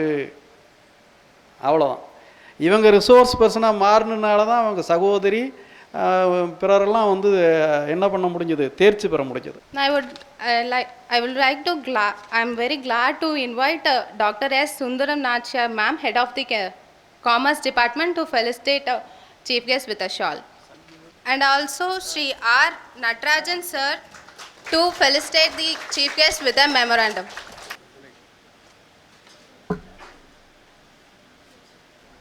Thank you ma'am and thank you sir. Achievement seems to be connected with action. Successful men and women keep moving. They make mistakes, but they don't quit. And we are glad to have such wonderful lady to you this morning, filled with desire, hope and dreams. And we all share her here with Miss V. Subalakshmi ma'am, Junior Employment Officer, District Employment and Career Guidance Center, Tirunelveli. I welcome you ma'am. அனைவருக்கும் வணக்கம். இந்த நிகழ்ச்சியை ஒருங்கிணைத்து இவ்வளோ தூரம் நடத்தி கொடுத்த முதல்வர் அவர்களுக்கும், எங்கள் ஹெச்ஓடி ராஜசேகர் சார் அவர்களுக்கும், லைப்ரரியன் சார் அவர்களுக்கும் என்னோட நன்றியை தெரிவித்துக்கிறேன். இந்த நிகழ்ச்சியை ஒருங்கிணைத்து கொடுத்தாலும் அதுக்கு இவ்வளோ பேர் நீங்கள் வருவீங்க அப்படின்னு நான் எதிர்பார்க்கல. நான் நினச்சதை விட நிறைய பேர் வந்திருக்கீங்க. வருங்கால அரசு அதிகாரிகளை வரவேற்கிறேன். ஃபஸ்ட்டு எப்போதுமே காம்படேட்டிவ் எக்ஸாம் அப்படின்னா ஒரு பில்டிங் கட்டுற மாதிரி வச்சுக்கோங்க. ஃபஸ்ட் நீங்கள் பில்டிங் கட்டணுன்னா ஃபஸ்ட்டு பேஸ்மெண்ட்டை வந்து ஆழமாக போடணும். ஸோ பேஸ்மெண்ட் எவ்வளோ ஸ்ட்ராங்காக இருக்குதோ அது மாதிரி தான் அந்த பில்டிங்கும் ஸ்ட்ராங்காக இருக்கும். அந்த பேஸ்மெண்ட்டில் நீங்கள் என்னென்னலாம் பண்ணணும் அப்படின்னு சொல்கிறேன். ஃபஸ்ட்டு நீங்கள் தனியாக படிக்கக்கூடாது. உங்களுக்கு ஒரு குரூப் இருக்கணும். நீங்கள் எப்போதும் அந்த குரூப்போடு தான் இருக்கணும். அந்த குரூப்பை வந்து எப்படி ஃபார்ம் பண்ணணும் அப்படின்னா உங்களோட ஃப்ரெண்ட்ஸு தான். அந்த ஃப்ரெண்ட்ஸுக்கும் உங்களோட எய்ம் வந்து அவங்களோட எய்மாக இருக்கணும். நீங்கள் ஒரு டிஎன்பிஎஸ்சி பண்ணுறீங்கன்னா அவங்களும் டிஎன்பிஎஸ்சி தான் படிச்சுட்டு இருக்கணும். அவங்களுக்கும் அந்த ஃபயர் இருக்கணும். நம்ம எப்படியாவது எக்ஸாமில் பாஸ் பண்ணிடணும், நம்ம எப்படியாவது வேலைக்கு போயிடணும் அப்படின்னு சொல்லிட்டு அந்த ஃபயரோடு படிக்கிறவங்களோட சேருங்க. சும்மா ஏதோ நம்மளும் எக்ஸாமுக்கு ப்ரிப்பேர் பண்ணணும்னு சும்மா ஓபி அடிக்கிறவங்க கிட்ட சேரவே சேராதீங்க, கழட்டி விட்டுருங்க. ஸோ ஒரு குரூப்பில் 3 இல்லை 4 பேர் சேருங்க, 4க்கு மேலே வேண்டாம். ஸோ நீங்கள் ஒவ்வொரு டீமாக சேர்ந்துக்கிட்டு எல்லாரும் அந்த மோட்டிவேஷனோடு படிக்கிறீங்க. இப்போ நான் வச்சுக்கோங்களேன், நான் வந்து என் ஃப்ரெண்ட்ஸோட சேர்ந்து தான் படிப்பேன். ரமீஸான்னு ஒருத்தங்க, என் தங்கச்சி, அண்ட் தென் அக்ஷயா, நான். இப்போது ரமீஸா அப்படிங்கிறவங்க வந்து ரிஜிஸ்ட்ரேஷன் டிபார்ட்மெண்ட்டில் ஒர்க் பண்ணிகிட்டு இருக்கிறாங்க. அண்ட் தென் நான் எம்ப்ளாய்மெண்ட்டில், என் தங்கச்சி இப்போ ஹைவேஸில் வேலைக்கு போகிறான். இன்னும் அக்ஷயா மட்டும் இன்னும் வேலைக்கு போகல, கூடிய சீக்கிரமாக எங்களை விட ஒரு பெரிய போஸ்ட்டுக்காக போவான்னு நான் நினைக்கிறேன். ஸோ இப்போ டீம் ஃபார்ம் பண்ணிட்டீங்க. நெக்ஸ்ட் உங்களுக்கு வந்து சிலபஸ் என்ன அப்படின்னு தெரிஞ்சிருக்கணும். ஸோ நீங்கள் எந்த எக்ஸாமுக்கு படிக்கிறீங்க, டிஎன்பிஎஸ்சியா, எஸ்எஸ்சியா? இப்போ காம்படிட்டிவ் எக்ஸாம்னு எடுத்துக்கிட்டிங்கன்னா நிறைய டைப்ஸாக இருக்குது. டிஎன்பிஎஸ்சி இருக்குது, தமிழ்நாடு பப்ளிக் சர்வீஸ் கமிஷன். அதில் வந்து 10th 12th அதுக்கப்புறம் டிகிரி அதெல்லாம் முடித்தவங்க கூட அது பண்ணலாம். டிஎன்பிஎஸ்சி அப்படின்னு பார்த்தீங்கன்னா குரூப் 4 லெவல் இருக்குது. அதுக்கு நீங்கள் 10th முடித்து உங்களுக்கு வயசு வந்து 18க்கு மேலே இருந்தால் போதும், நீங்கள் அதை வந்து எக்ஸாம் எழுதிடலாம். இப்போ நீங்கள் 3rd இயர் ஸ்டூடெண்ட்ஸ் அப்படின்றதுனால நீங்கள் 10th முடிச்சிட்டிங்க, அண்ட் தென் உங்களுக்கு 18 வயசு ஆயிடுச்சு. அடுத்து வர குரூப் 2க்கு நீங்கள் அப்ளை பண்ணி இப்போவே எழுத ஆரம்பிச்சிருங்க. நான் வந்து ஃபஸ்ட்டு குரூப் 4 வந்து எப்போ எழுதினேன் அப்படின்னா 2016 எழுதினேன், காலேஜ் படிக்கும்போது தான் எழுதினேன். நெக்ஸ்ட்டு வந்து குரூப் 2 எழுதினேன். ஸோ இப்போ வந்து உங்களுக்கு குரூப் 4 அப்படின்னே நீங்கள் நினச்சிக்காதீங்க. நீங்கள் வந்து உங்களோட எய்மை வந்து ஹையாக வச்சுக்கோங்க. எப்போதும் ஒரு ஆஃபீஸர் லெவலுக்கு போகணும், குரூப் 2 குரூப் 1 எழுதி போகணும் அப்படின்னு இருக்கணும். ஆனால் அதே சமயத்தில் நீங்கள் குரூப் 4ஐயும் விட்டுறக்கூடாது. அதுக்கும் எழுதி ப்ராக்டிஸ் பண்ணிக்கோங்க. ஸோ ப்ரீவியஸ் இயர் கொஸ்டின், இப்போ நீங்கள் வந்து ஃபஸ்ட் காம்படிட்டிவ் எக்ஸாம்னு எடுத்திங்கன்னா உடனே புக் எடுத்து படிக்க ஆரம்பிச்சிடக்கூடாது. ப்ரீவியஸ் இயர் கொஸ்டின் அதை வந்து அனலைஸ் பண்ணி பார்க்கணும். ஸோ எந்த இடத்துல எந்த மாதிரி வெயிட்டேஜ் இருக்குது, எந்தெந்த இடத்துலலாம் நம்ம வந்து அதிகமாக படிக்க வேண்டியது இருக்கும், எதுலலாம் ஈஸியாக மார்க் எடுக்க வேண்டியது இருக்கும் அப்படின்னு பார்க்கணும். இப்போ குரூப் 2 சிலபஸ் அப்படின்னு பார்த்தீங்க அப்படின்னா 25 மார்க்ஸ் வந்து உங்களுக்கு ஆப்டிடியூட்னா சிம்பிள் மேக்ஸாக தான் இருக்கும். நம்ம 10th வரைக்கும் படித்த மேக்ஸ் தான். இதுக்கு நீங்கள் வந்து மெட்டீரியலை தேடி அலைய வேண்டியதே தேவையில்லை. 6th to 10th சமச்சீர் கல்வி புக்கு இதுலேருந்து தான் வரும். இதை தவிர வேறு எதுவுமே வராது. ஸோ பக்கத்தில் உள்ள பிள்ளைங்கிட்ட நீங்கள் கலெக்ட் பண்ணிக்கோங்க. உங்கள் சுற்று வட்டாரத்தில் இருக்கிறவங்ககிட்ட 6th to 10th books collect பண்ணி வச்சுக்கோங்க. அதில் உள்ள மேக்ஸை வந்து நீங்கள் ரிப்பீட்டடாக போட்டு பாருங்கள். ஏன்னா எல்லாருக்கும் வந்து மேக்ஸில் வந்து ஒரு சின்ன தடுமாற்றம் இருக்கும், நம்மளுக்கு மேக்ஸ் வருமோ இல்லையோ அப்படின்ட்டு. இது வந்து ரொம்ப ஈஸி மேக்ஸு, அதனால் வருமா வராதா அப்படின்னு டவுட்லாம் உங்களுக்கு தேவையில்லை, ஈஸியாக நீங்கள் கிளியர் பண்ணிடலாம். ஸோ நீங்கள் ஃபஸ்ட்டு அப்ரோச் பண்ணுறது மேக்ஸ்லேருந்து தான் ஆரம்பிக்கணும். மேக்ஸில் உங்களுக்கு எந்த அளவுக்கு மேக்ஸ் போட உங்களுக்கு ஆன்சர் வந்துச்சுன்னா அதுவே உங்களுக்கு வந்து கான்ஃபிடன்ஸ் பில்டிங் மாதிரி இருக்கும். ஸோ அதுக்கடுத்து ஓகே நம்ம மேக்ஸில் 25க்கு 24 போட்டுட்டோம், அப்போ இதுக்கு அடுத்து வர கொஸ்டின்ஸும் ஈஸியாக நம்ம போட்டுடலாம் அப்படின்னு உங்களுக்கு கான்ஃபிடன்ஸ் பில்ட் ஆகும். ஃபஸ்ட்டு கொஸ்டினே நீங்கள் ஜிகே எடுத்து தப்பாக போட்டிங்க அப்படின்னா ஐயோ போச்சு இந்த எக்ஸாம் அவ்வளோதான் அப்படின்ற மைண்ட் செட்டு வந்து உங்களுக்கு வந்துடும். ஸோ மேக்ஸுக்கு வந்து நீங்கள் அங்கே வச்சு ஆன்சர் உங்களுக்கு தெரிஞ்சிடும், போட்டாச்சு இது கரெக்டாக வந்துச்சு இது வந்துருச்சு அப்படின்ட்டு. ஸோ ஃபஸ்ட்டு மேக்ஸ் அப்ரோச் பண்ணுங்கள். தென் ஜென்ரல் ஸ்டடீஸ் எடுங்க. ஜென்ரல் ஸ்டடீஸ்னு பார்த்தீங்கன்னா அது ஒரு பெரிய கடல், அதை யாராலையும் கம்ப்ளீட் பண்ணவே முடியாது. ஸோ அதில் ஸ்மார்ட்டாக எப்படி பண்ணுறது அப்படின்னு நான் இதை பற்றி சொல்கிறேன். ஃபஸ்ட்டு உங்களுக்கு வந்து ஜென்ரல் ஸ்டடீஸில் 175 கொஸ்டினில் 70 கொஸ்டின் வந்து உங்களுக்கு ஈஸியாக பார்த்த உடனே போடுற மாதிரி தான் இருக்கும். அதுக்கடுத்து ஒரு 30 கொஸ்டின் எப்படி இருக்கும் அப்படின்னா இதுவா அதுவா அப்படின்னு டவுட் இருக்கும். அதுக்கடுத்து பேலன்ஸ் உள்ள கொஸ்டின்னா என்னென்ன ஐடியாவே இருக்காது, அந்த மாதிரி தான் இருக்கும் குரூப் 2 குரூப் 1 லெவலில். ஸோ அந்த ஃபஸ்ட்டு 30 கொஸ்டினை எப்படி போடணும் அப்படின்னா இதுவா அதுவா அப்படின்னு டவுட் இருக்கிற இடத்துல ஒரு வாட்டி அந்த கொஸ்டினை ரீட் பண்ணி விட்டுட்டு நீங்கள் அதுக்கடுத்து போயிடணும். அப்போ உங்கள் மைண்ட் வந்து அதில் ஓடிட்டு இருக்கும், இதுக்கு என்ன அப்படின்னு சொல்லிட்டு நீங்கள் ஒரு 30வது கொஸ்டின் போகிறதுக்குள்ளே உங்களுக்கு ஃபஸ்ட் கொஸ்டினுக்கு ஆன்சர் வந்து உங்கள் மைண்டாக தானாக ஆன்சர் கொண்டு வந்துடும். நம்ம இதில் இங்கே பார்த்துருக்கோம் அப்படின்ட்டு நீங்கள் ஃபஸ்ட் எடுத்தோன்னே இதுவா அதுவா அப்படின்னு சொல்லி டிக் பண்ணி நீங்கள் மார்க் பண்ணிட்டீங்கன்னா உங்களுக்கு ஒரு மார்க் போயிடுச்சு. அதுவா கரெக்டாக இருக்குமா அப்படின்னு தெரியாது. ஸோ ரீட் பண்ணி விட்டுட்டு அந்த 30 கொஸ்டினையும் ரீட் பண்ணி விட்டுட்டு நீங்கள் போயிடணும். உங்கள் மைண்ட் அது பாட்டுக்கு வேலை செஞ்சுட்டு லாஸ்ட்டு வந்து கரெக்ட் ஆன்சர் கொண்டு வந்து கொடுத்துரும். அதுக்கடுத்து எதுவுமே ஐடியா இல்லாத கொஸ்டின் அதை வந்து நீங்கள் 2 வாட்டி ரீட் பண்ணணும். ஸோ 2 வாட்டி ரீட் பண்ணும்போது ஏதாவது ஒரு இதில் வந்து கிளிக் ஆகும். ஸோ அது வந்து ஆப்ஷன் எலிமினேஷன் மெத்தட், இது வராது இது வராது இது வராது, அப்போ இதுவாக தான் இருக்கும் அப்படின்னு சொல்லிட்டு டிக் பண்ணிடலாம். இந்த ஆப்ஷன் எலிமினேஷன் மெத்தட் வந்து நீங்கள் எப்போ யூஸ் பண்ண முடியும்னா நீங்கள் கண்டென்ட்டை நல்லா ஸ்ட்ராங்காக இருக்கணும், பேசிக்காக உள்ளது எல்லாமே உங்களுக்கு தெரிஞ்சிருக்கணும், உள்ள ஆழமாக டீப்பாக படிச்சிருக்கணும். அப்படின்னா தான் இந்த ஆப்ஷன் எலிமினேஷன் மெத்தடை வந்து நீங்கள் யூஸ் பண்ண முடியும். நெக்ஸ்ட்டு ஒரு சின்ன கதை சொல்கிறேன். இந்த மாதிரி நிறைய ஒருத்தன் இருக்கிறான், அவனோட வாழ்க்கையில் வந்து நிறைய தோல்விகளை சந்திச்சுக்கிட்டே இருக்கிறான். ஒரு பாயிண்ட் ஆஃப் இதில் வந்து அவனுக்கு ரொம்ப டெப்ரெஸ் ஆயிடுது. சரி நம்ம தற்கொலை பண்ணிக்க போடலாம் அப்படின்னு சொல்லிட்டு ஆற்றுல வந்து தற்கொலை பண்ணிக்க போகிறான். அப்போது நைட் டைமில் போகிறான். திடீர்னு அவன் காலில் வந்து ஒரு மூட்டை இடிச்சிடுது. என்னடா நம்ம தற்கொலை பண்ணிக்கிறதுக்கும் தடங்களாக வருது, நம்ம வாழ்க்கையை இப்படி தான் போயிடுவோம் அப்படின்னு சொல்லிட்டு யோசிச்சுட்டே அது பக்கத்தில் அந்த மூட்டை பக்கத்தில் விழுந்துருக்கலாம். சரி கொஞ்சம் நேரம் கழித்து தற்கொலை பண்ணிக்கலாம் அப்படின்ட்டு.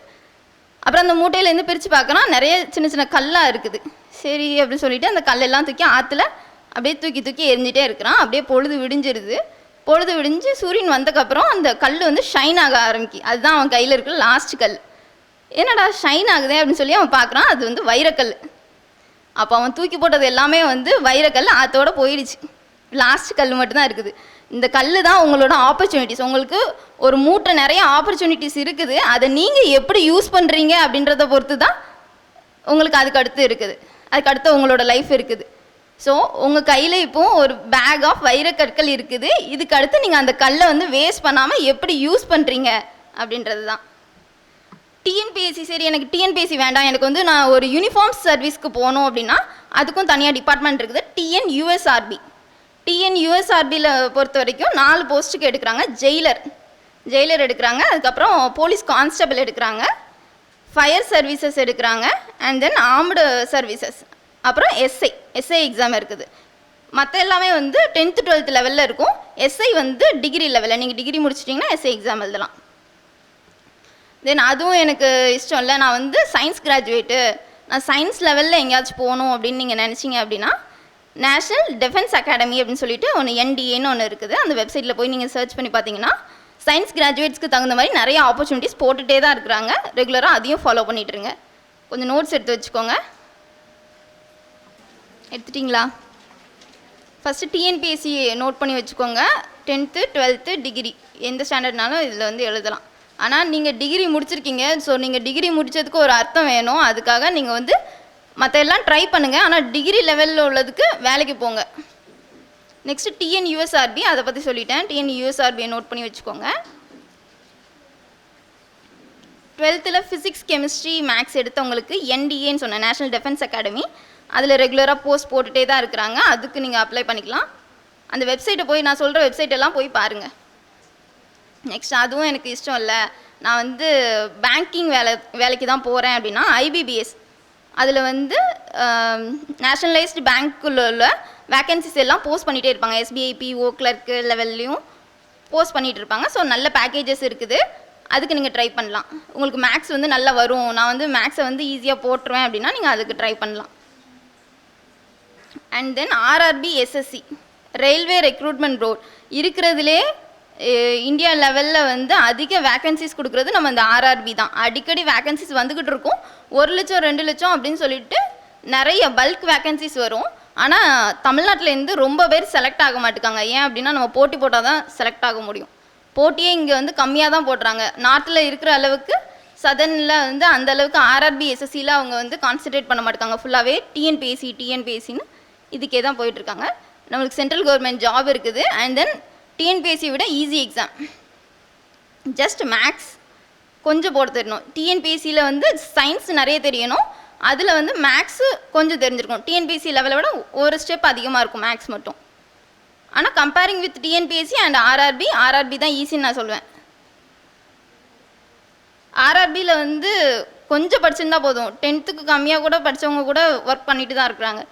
10th ITI டிப்ளமோ எல்லா துறையினருக்கும் RRBயில் வேக்கன்சிஸ் இருந்துகிட்டே தான் இருக்குது. அதுக்கடுத்து ஸ்டாஃப் செலெக்ஷன் கமிஷன் SSCயில் வந்து 10th 12th டிகிரி ஸ்டாண்டர்டில் 3 எக்ஸாம் இருக்குது. SSC MTSன்னு சொல்லுவாங்க, மல்டி டாஸ்கிங் ஸ்டாஃப். அது வந்து 10th முடித்தவங்க எழுதலாம், 10th லெவல். அதுக்கப்புறம் CHSL combined higher secondary level, அப்புறம் CGL combined graduate level. So இதுலேயும் பார்த்தீங்க அப்படின்னா ஒரு நல்ல சேலரி. CHSL அப்படின்னு சொல்லிட்டாங்கன்னா நீங்கள் MTS எழுதுறதை விட CHSL CGL இதில் கான்சென்ட்ரேட் பண்ணுங்கள். CGL வந்து டிகிரி லெவல், ஸ்டார்டிங் சேலரி 50,000 கிட்ட வரும்.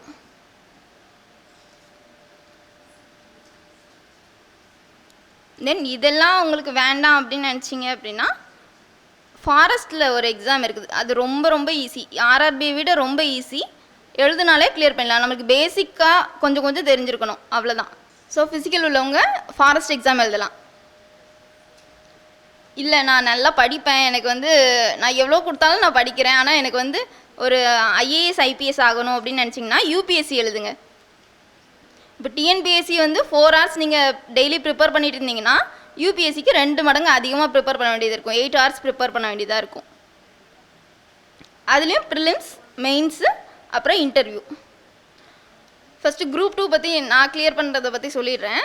ஃபஸ்ட் நான் ஆரம்பித்தது எங்கேருந்து அப்படின்னா அந்த காலேஜ்லேருந்து தான். காலேஜ் வந்து ஃபஸ்ட்டு தேர்ந்தெடுக்கும் போதே 12th முடிச்சிட்டேன்னா, ஸோ காலேஜ் எந்த காலேஜ் செலக்ட் பண்ணலாம் அப்படின்னு பார்க்கும்போது எனக்கு இது பக்கமாகவும் இருந்துச்சு. And then half day college. So அதுக்காகவே நான் இதை செலக்ட் பண்ணி எடுத்தேன். பாதி நாள் தான் போகணும், பேலன்ஸ் நாள் வீட்டில் இருந்துக்கலாம் அப்படின்ட்டு. ஸோ காலையில் போயிட்டு வீட்டுக்கு போயிடுவேன். ஸோ பக்கமாகவும் இருந்துச்சு. அண்ட் தென் சாயங்கால டைமை வந்து கொஞ்சம் யூஸ்ஃபுல்லாக யூஸ் பண்ணிக்கலாம். படிக்கிறதுலாம் ஒன்றும் இல்லை. என்ன அப்படின்னா இப்போ காலேஜில் வந்து அந்தளவுக்கு படிக்கிறதுக்கு ஒன்றும் நம்மளுக்கு கொடுக்குறது இல்லை. நம்ம சிலபஸ் வந்து ரொம்ப ஈஸியாக தான் இருக்குது. எப்படி காலேஜில் உள்ளதெல்லாம் வீட்டில் போயிட்டு நான் புக் எடுத்து திருப்பி பார்த்தது ஒரு நாள் கிடையாது.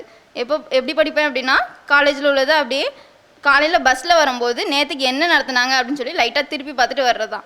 அப்புறம் எக்ஸாம் டைமில் ஃப்ரெண்ட்ஸுக்கு சொல்லிக் கொடுக்குறது. ஸோ இதனால தான் கொஞ்சம் எனக்கு நல்லா புரிஞ்சுது. அண்ட் தென் அவங்களுக்கு சொல்லிக் கொடுக்க எனக்கு ஈஸியாக மெமரைஸ் ஆயிடுச்சு. அதனால நான் கொஞ்சம் நல்ல மார்க்ஸ் எடுத்துருவேன். ஸோ அந்த மாதிரி ஃப்ரெண்ட்ஸ் நான் ஃபஸ்ட்டே சொல்லியிருந்தேன், ஃப்ரெண்ட்ஸ் வந்து நல்ல ஃப்ரெண்ட்ஸாக இருக்கணும் அப்படின்னு சொல்லிட்டு. இப்போது நீங்கள் சொல்லிக் கொடுக்குறனால அவங்க அதிகமான மார்க்ஸ் எடுக்க மாட்டாங்க. நீங்கள் சொல்லிக் கொடுக்குறனால உங்களோட மார்க்ஸ் தான் அதிகமாகும். சில பேர் நினைப்பாங்க, ஐயோ நம்ம அவங்களுக்கு சொல்லிக் கொடுத்தாங்கன்னா அவங்க வந்து நிறைய மார்க் எடுத்துப்பாங்க, அதனால் நான் சொல்லிக் கொடுக்க மாட்டேன் அப்படின்னு சில பேர் சொல்லிடுவாங்க. அப்படிலாம் இருக்கக்கூடாது. அவங்களுக்கு நம்ம நிறைய சொல்லிக் கொடுக்கணும், அவங்களும் நம்மளுக்கு சொல்லிக் கொடுப்பாங்க. நம்ம சொல்லிக் கொடுத்தா தான் அவங்களும் சொல்லிக் கொடுப்பாங்க. இது படிச்சியா, அது படிச்சியா, இதுக்கு என்ன ஆன்சர் வரும் சொல்லு அப்படின்னு சொல்லி அடிக்கடி கேட்டுகிட்டே இருக்கணும். ஸோ ஃப்ரெண்ட்ஸோட இன்ட்ராக்ஷன் இருக்கும்போது தான் அந்த எல்லோரும் ஒரு லெவலில் படிக்கும் போது ஃப்ரெண்ட்ஸோடு சேர்ந்து படிக்கிறவங்க அதை விட 10% அதிகமாக படிப்பாங்க. ஸோ சும்மா இருக்கிற டைம்லாம் அவங்க வந்து ஏதாவது கேள்வி கேட்க சொல்லணும். நீ எனக்கு கேள்வி கேளு, இதுலேருந்து கேளு, அது எனக்கு மறந்து போயிடுது அப்படின்னு சொன்னால் அவங்க அதுக்கு அடுத்தடுத்து கேட்டுகிட்டே இருப்பாங்க, நம்மளும் கேட்கணும். தென் ஒரு 5 வருஷம் கழித்து இப்படி ஒரு கெரியர் கைடன்ஸ் ப்ரோக்ராம் நடந்துச்சு அப்படின்னு சொல்லும்போது உங்களுக்கு ஃபஸ்ட்டு என்ன ஞாபகம் வரும்? இந்த மாதிரி ஒரு மேம் வந்து பேசினாங்க, அவங்க நேம் சுபலட்சுமி அப்படின்லாம் உங்களுக்கு ஞாபகம் இருக்காது. ஜூனியர் எம்ப்ளாய்மெண்ட் ஆஃபீஸர் யாரோ ஒருத்தவங்க வந்து பேசினாங்க அப்படின்னு தான் ஞாபகம் இருக்கும். ஸோ என்னோடய அடையாளம் என்னோடய பேர் இல்லை, என்னோடய அடையாளம் வந்து என்னோடய வேலை. ஸோ ஒரு அரசு அதிகாரியாக நீங்கள் ஆகும்போது உங்களுக்கு யாருனே தெரியாதவங்க உங்களோட சப் ரிஜிஸ்டர் இவங்க வந்து ஜூனியர் எம்ப்ளாய்மெண்ட் ஆஃபீஸர் அப்படின்னு தான் அந்த இதை சொல்லுவாங்க. ஸோ நீங்கள் வாங்க போகிறது உங்களோட வேலை இல்லை, உங்களோட அடையாளம். ஸோ அந்த அடையாளத்தை நீங்கள் தான் கரெக்டாக சூஸ் பண்ணி எடுக்கணும். அதுக்கு இப்போலேருந்தே ப்ரிப்பேர் பண்ண ஆரம்பிக்கணும். அதுக்கான பிளாட்ஃபார்ம் வந்து நல்லா உருவாக்கி கொடுத்துருக்காங்க நம்ம காலேஜ் அண்டு நம்ம சிஜிசி ஆஃபீஸ். ஸோ அதை நல்லா பயன்படுத்திக்கோங்க. போட்டித் தேர்வுகள் அப்படின்னு பார்க்கும்போது இடஒதுக்கீடு அப்படின்னு சொல்லிட்டு ஒரு மேஜர் ரோல் இருக்குது. ஸோ அந்த இடஒதுக்கீடு வந்து நல்லா பயன்படுத்திக்கோங்க. அது மூலமாக வந்து கொஞ்சம் கம்மி மார்க்ஸ் 1-2 மார்க்ஸில் விட்டு போகிறவங்களுக்கு அந்த இடஒதுக்கீடு மூலமாக நல்ல பெனிஃபிட் இருக்குது. இப்போ எல்லார் கையிலுமே உங்களுக்கு வந்து ஸ்மார்ட் ஃபோன் இருக்கும். அந்த ஸ்மார்ட் ஃபோனில் இல்லாத விஷயமே இல்லை. ஸோ அதில் வந்து நல்லதை மட்டும் எடுத்துக்கோங்க. இப்போது நீங்கள் உங்ககிட்ட ஒரு மெட்டீரியலுமே இல்லை, இப்போ நீங்கள் ஸ்டார்ட் பண்ணிட்டீங்க ஆனால் ஒரு மெட்டீரியலுமே இல்லை அப்படின்னா உங்கள் ஸ்மார்ட் ஃபோனில் தேடி பாருங்கள். குரூப் 4 மெட்டீரியல்ஸ் அப்படின்னு போட்டனால ஏகப்பட்ட மெட்டீரியல்ஸ் வரும். அண்ட் கவர்மெண்ட் மெட்டீரியல் ஒன்று இருக்குது, அந்த வெப்சைட் சொல்கிறேன், நோட் பண்ணிக்கோங்க. விர்ச்சுவல் லேர்னிங் போர்ட்டல் அது எங்கள் டிபார்ட்மெண்ட்லேருந்து தான் உருவாக்கியிருக்காங்க. எம்ப்ளாய்மெண்ட் டிபார்ட்மெண்ட் அண்ட் கவர்மெண்ட் சேர்ந்து விர்ச்சுவல் லேர்னிங் போர்ட்டல் இல்லை டிஎன் கெரியர் சர்வீஸ் அப்படின்னு போட்டு பார்த்தீங்கனாலே அந்த போர்ட்டல் வந்துடும். ஸோ அதில் வந்து எல்லா விதமான காம்படிட்டிவ் எக்ஸாம்ஸ்க்கும் ஃப்ரீ மெட்டீரியல்ஸ் கொடுக்குறாங்க. ஃப்ரீ சிலபஸும் அதிலே இருக்கும். அதில் நீங்கள் டவுன்லோட் பண்ணி பார்த்துக்கலாம். அண்ட் தென் ஃபஸ்ட் நான் சொன்னேன்ல, first previous year question paper தான் எடுக்கணும் அப்படின்ட்டு. ஸோ ப்ரீவியஸ் இயர் கொஷின் பேப்பரும் அதிலே கொடுத்துருவாங்க. நீங்கள் டவுன்லோட் பண்ணி எப்படி எந்தெந்த மாதிரி ஸ்ட்ராட்டஜியை யூஸ் பண்ணி இந்த எக்ஸாமை கிராக் பண்ணலாம் அப்படின்னு சொல்லிட்டு அந்த ப்ரீவியஸ் இயர் கொஸ்டின்லேருந்தே உங்களுக்கு தெரியும். தென் படிக்கிறது மட்டும் நம்மளுக்கு முக்கியம் இல்லை, டெஸ்ட்டு அடிக்கடி டெஸ்ட் போட்டு பார்க்கணும். உங்களை நீங்களே பரிசோதிச்சுக்கணும். நம்ம இந்த அளவுக்கு படிச்சிருக்கோம், அப்போ நம்மளுக்கு மார்க்ஸ் எவ்வளோ வருது அப்படின்னு சொல்லி அடிக்கடி நீங்கள் வீக்லி ஒரு டெஸ்ட்டு வந்து போட்டுகிட்டே தான் இருக்கணும். இதுக்கு வந்து பேசிக்காக நிறைய மெட்டீரியல் கிடைக்கும். ஸ்டாண்டர்ட் மெட்டீரியல் அப்படின்னா நம்ம டிஎன் சமச்சீர் புக்கு அண்ட் தென் இந்த விஎல்இ போர்ட்டலில் உள்ளது.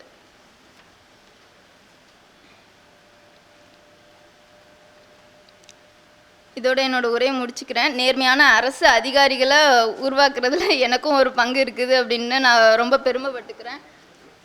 லாஸ்ட்டாக ஒரு குறள் மட்டும் சொல்லி முடிச்சிடுறேன். தெய்வத்தால் ஆகாது எனினும் முயற்சி தன் மெய் வருத்த கூலி தரும்.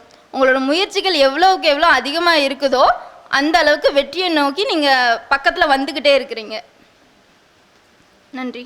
அவங்க பணிக்கு சேர்ந்திருந்தாலும் பல்வேறு வகுப்புகள் வந்து ஆன்லைன் மூலமாகத்தான் எடுத்துக்கொண்டிருந்தார்கள். யார்? சுபலட்சுமி அவர்கள். நேரடியாக ஆன் கேம்பஸ் வகுப்பு அப்படிங்கிறது, ஒரு லெக்சர் அப்படிங்கிறது, ஒரு உரை அப்படிங்கிறது, இதுதான் அவர்களுடைய முதல் உரை. கன்னி பேச்சு சிறப்பு தானே. இன்னும் நேரம் இருக்குது, உங்களை சீக்கிரம் அனுப்பணும். அடுத்து தொடர்ந்து 3 மாதங்கள் நடக்கக்கூடிய வகுப்புகளுக்கு வருவார். கண்ணதாசன் அப்படிங்கிற ஒரு எழுத்தாளர் இருந்தார், ஒரு கவிஞர் இருந்தார். கவிஞர் இந்த காலத்துக்கு முன்னாடி மறைந்து விட்டார். சீரணி அரங்கத்தில் வந்து முதல் பேச்சு, பல லட்சம் பேர் கூடியிருந்த கூட்டம், பெரிய தயாரிப்போடு போனார். அவர் எழுதுனது வனவாசம் என்ற புத்தகத்தில் 2 நிமிடத்துக்கு மேலே பேச முடியல, எல்லாம் மறந்து போச்சு அப்படின்னார். பிற்காலங்களில் கண்ணதாசன் அளவுக்கு உச்சமாக பேசியவர்கள் மேடை ஏறும்போது தலைப்பை சொல்லுங்கள் அப்படின்னு சொல்லிக்கிட்டு இலக்கியங்களையும் பேர் இலக்கியங்களை பற்றியும் பேசியவர். அதனால் வந்து சுபலட்சுமி அவர்கள் வந்து நேர்த்தியாக தன்னுடைய பணிகளை செய்வார். மென்மேலும் பல்வேறு பதவிகளுக்கு சென்றடைவார். அது உங்களுடைய வாழ்த்தொழிகளோடு அவர்களை பாபநாசம் திருவள்ளுவர் கல்லூரியும் வேதியியல் துறையும் வாழ்த்தி கொள்கிறது. இந்த district employment and coaching guidance centre அப்படிங்கிறது for SC and ST and நிதி நல்கியோடு தான் பாபநாசம் திருவள்ளுவர் கல்லூரியினுடைய தைக்கோ லைஃப் அப்படிங்கிறது இந்த நிகழ்வை 3 மாத ஃப்ரீ கோச்சிங் கோர்ஸை ஆரம்பித்திருக்கிறது. அந்த நிதியானது பாபநாசம் திருவள்ளுவர் கல்லூரிக்கு வழங்கப்பட வேண்டும். பாபநாசம் திருவள்ளுவர் கல்லூரியில் நூலகத்துறையினுடைய தலைவர் டாக்டர் பாலச்சந்தர் அவர்கள் மிகச் சிறப்பாக இந்த ஃப்ரீ கோர்ஸை நடத்தி கொடுப்பார். அரசுனுடைய நிதி வந்து மாணவர்களுக்கு முழுமையான ஒரு வழிகாட்டுதலை வழங்க வேண்டும் என்று நம்புதலோடு, அது மட்டும் இல்லை, நிச்சயமாக அவர்கள் என்ன முனைப்போடு இங்கே நிதி நல்கை செய்தார்களோ அதன்படி இந்த மாணவர்கள் பலன் பெறுவார்கள். திருவள்ளுவர் கல்லூரியில் இருக்கக்கூடிய மாணவர்கள் பலன் பெறுவார்கள். அது மட்டும் இல்லை, அவர் சுற்றியில் இருக்கக்கூடிய நண்பர்களுக்கும் சுபலட்சுமி அவர்கள் குறிப்பிட்டது போல அந்த அறிவானது பகிர்ந்து கொள்ளப்படும் அப்படிங்கிற நம்பிக்கையோடு தான் அந்த நிதிநிலை செய்தார். அதை செய்தவர் திரு Haribhaskar, assistant director of employment coaching cum guidance centre for SC ST Tirunelveli. சுபலட்சுமியோடு தான் இணைந்து பணியாற்றி கொண்டிருக்கிறார். இந்த நிகழ்வை 3 மாதம் நடத்துவதற்கு தயாரிப்பாக 25/1/2021 அன்று ஒரு ஓரியன்டேஷன் பயிற்சி வகுப்பு அப்படிங்கிறது ஆசிரியர்களுக்கும் இந்த வகுப்பு எடுக்கக்கூடியவர்களுக்கும் சிலருக்கும் எடுக்கப்பட்டது. அதை ஆன்லைனில் நாங்கள் நடத்தி கொண்டோம். மாணவர்களை வந்து தேர்வு இருந்த காலகட்டத்தினால் அதை இணைத்து கொள்ள முடியல. அதில் பங்கு பெறக்கூடிய ஆசிரியர்கள், ரிசோர்ஸ் பர்சன், உங்களுக்கு வகுப்பு எடுக்கக்கூடியவர்கள் இதெல்லாம் இருக்குது. இந்த ஃப்ரீயாக இருக்கும்போது சுபலட்சுமி அவர்களும் நாங்கள் அழைத்து வந்து உங்களுக்கு வகுப்புகளுக்கு பயன்படுத்துவோம். ஏற்கனவே இங்கே நமது கல்லூரி மாணவியை வந்து பார்த்திங்கன்னா அந்த கொரோனா காலத்துக்கு முன்பு சிவில் சர்வீஸ் கோச்சிங்காக தான் சென்னையில் இருந்தாங்க. அது கொரோனானால் திரும்ப ஊருக்கு திரும்ப வேண்டியதாக போச்சு. இப்போ திரும்ப வந்து ஜூன் ஜூலைக்கு அப்புறம் தான் செல்வார்கள். அது வரைக்கும் இருப்பதுனால அவர் யூபிஎஸ்சி கோச்சிங், இப்போ டிஎன்பிஎஸ்சிக்கு இந்தியன் பாலிட்டி போன்றதை ஏற்கனவே இப்போ சில பக்கம் வழங்கிட்டு இருக்காரு. இப்போ எதை நிகழ்ச்சியாக வழங்க வேண்டும் அப்படிங்கிறதையும் வந்து பார்த்திங்கன்னா சமீபத்தில் தேர்வு பெற்ற சுப்புலட்சுமி வந்து கல்லிடக்குறிச்சியில் இருப்பதனால தொடர்ந்து தொடர்பில் இருப்பார். அவர்களுடைய வழிகாட்டுதலோடு இந்த நிகழ்ச்சி மிகச்சிறப்பாக நடத்தப்படும். இந்த நிதி நல்கையை ஏற்பாடு செய்த அந்த திரு ஹரிபாஸ்கர் அவர்களுக்கு இந்த பாபநாசம் நூலகத்துறையும் பாபநாசம் கல்லூரியும் இந்த மாணவர்களும் கடமைப்பட்டவர்களாகவும் நன்றி உள்ளவர்களாகவும் இருப்பார். நன்றி. உங்களோட கரகோஷத்தோடு அவருக்கு நன்றி தெரிவித்துக் கொள்வோம். Well wishes are like beautiful street lamps. They not make our distance shorter, but they can lighter our path and make our journey easier. It gives me an immense pleasure to extend very heartily vote of thanks to this event to all dignitaries assembled here. I would like to thank our beloved chief guest, Ms. V. Subbalakshmi ma'am, who honored this function with her inspirational thoughts and presence. Now I'd like to thank our beloved principal sir, Dr. S. Sundaram sir, and Dr. P.S. Rajashekharan sir, head of chemistry department, and Sri R. Natarajan sir, college committee member and administration officer. And here the another person, G. Haribhaskar sir, Center Assistant Director of the Employment and Coaching Guidance Center for SCST Tirunelveli. Nextly, Dr. S. Shanmuga Sundaran Achya ma'am, Head of Commerce Department, and Dr. S. Balachandran sir, Librarian.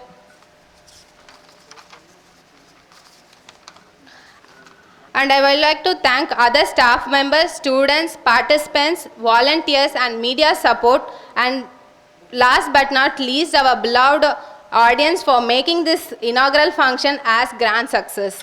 Once again, thank you one and all present here. Thank you. உங்கள் இதயங்களின் எண்ணமாய், உங்கள் பதிவுகளின் வண்ணமாய், Thamira web TV. உங்கள் பதிவு நிரந்தர பதிவு.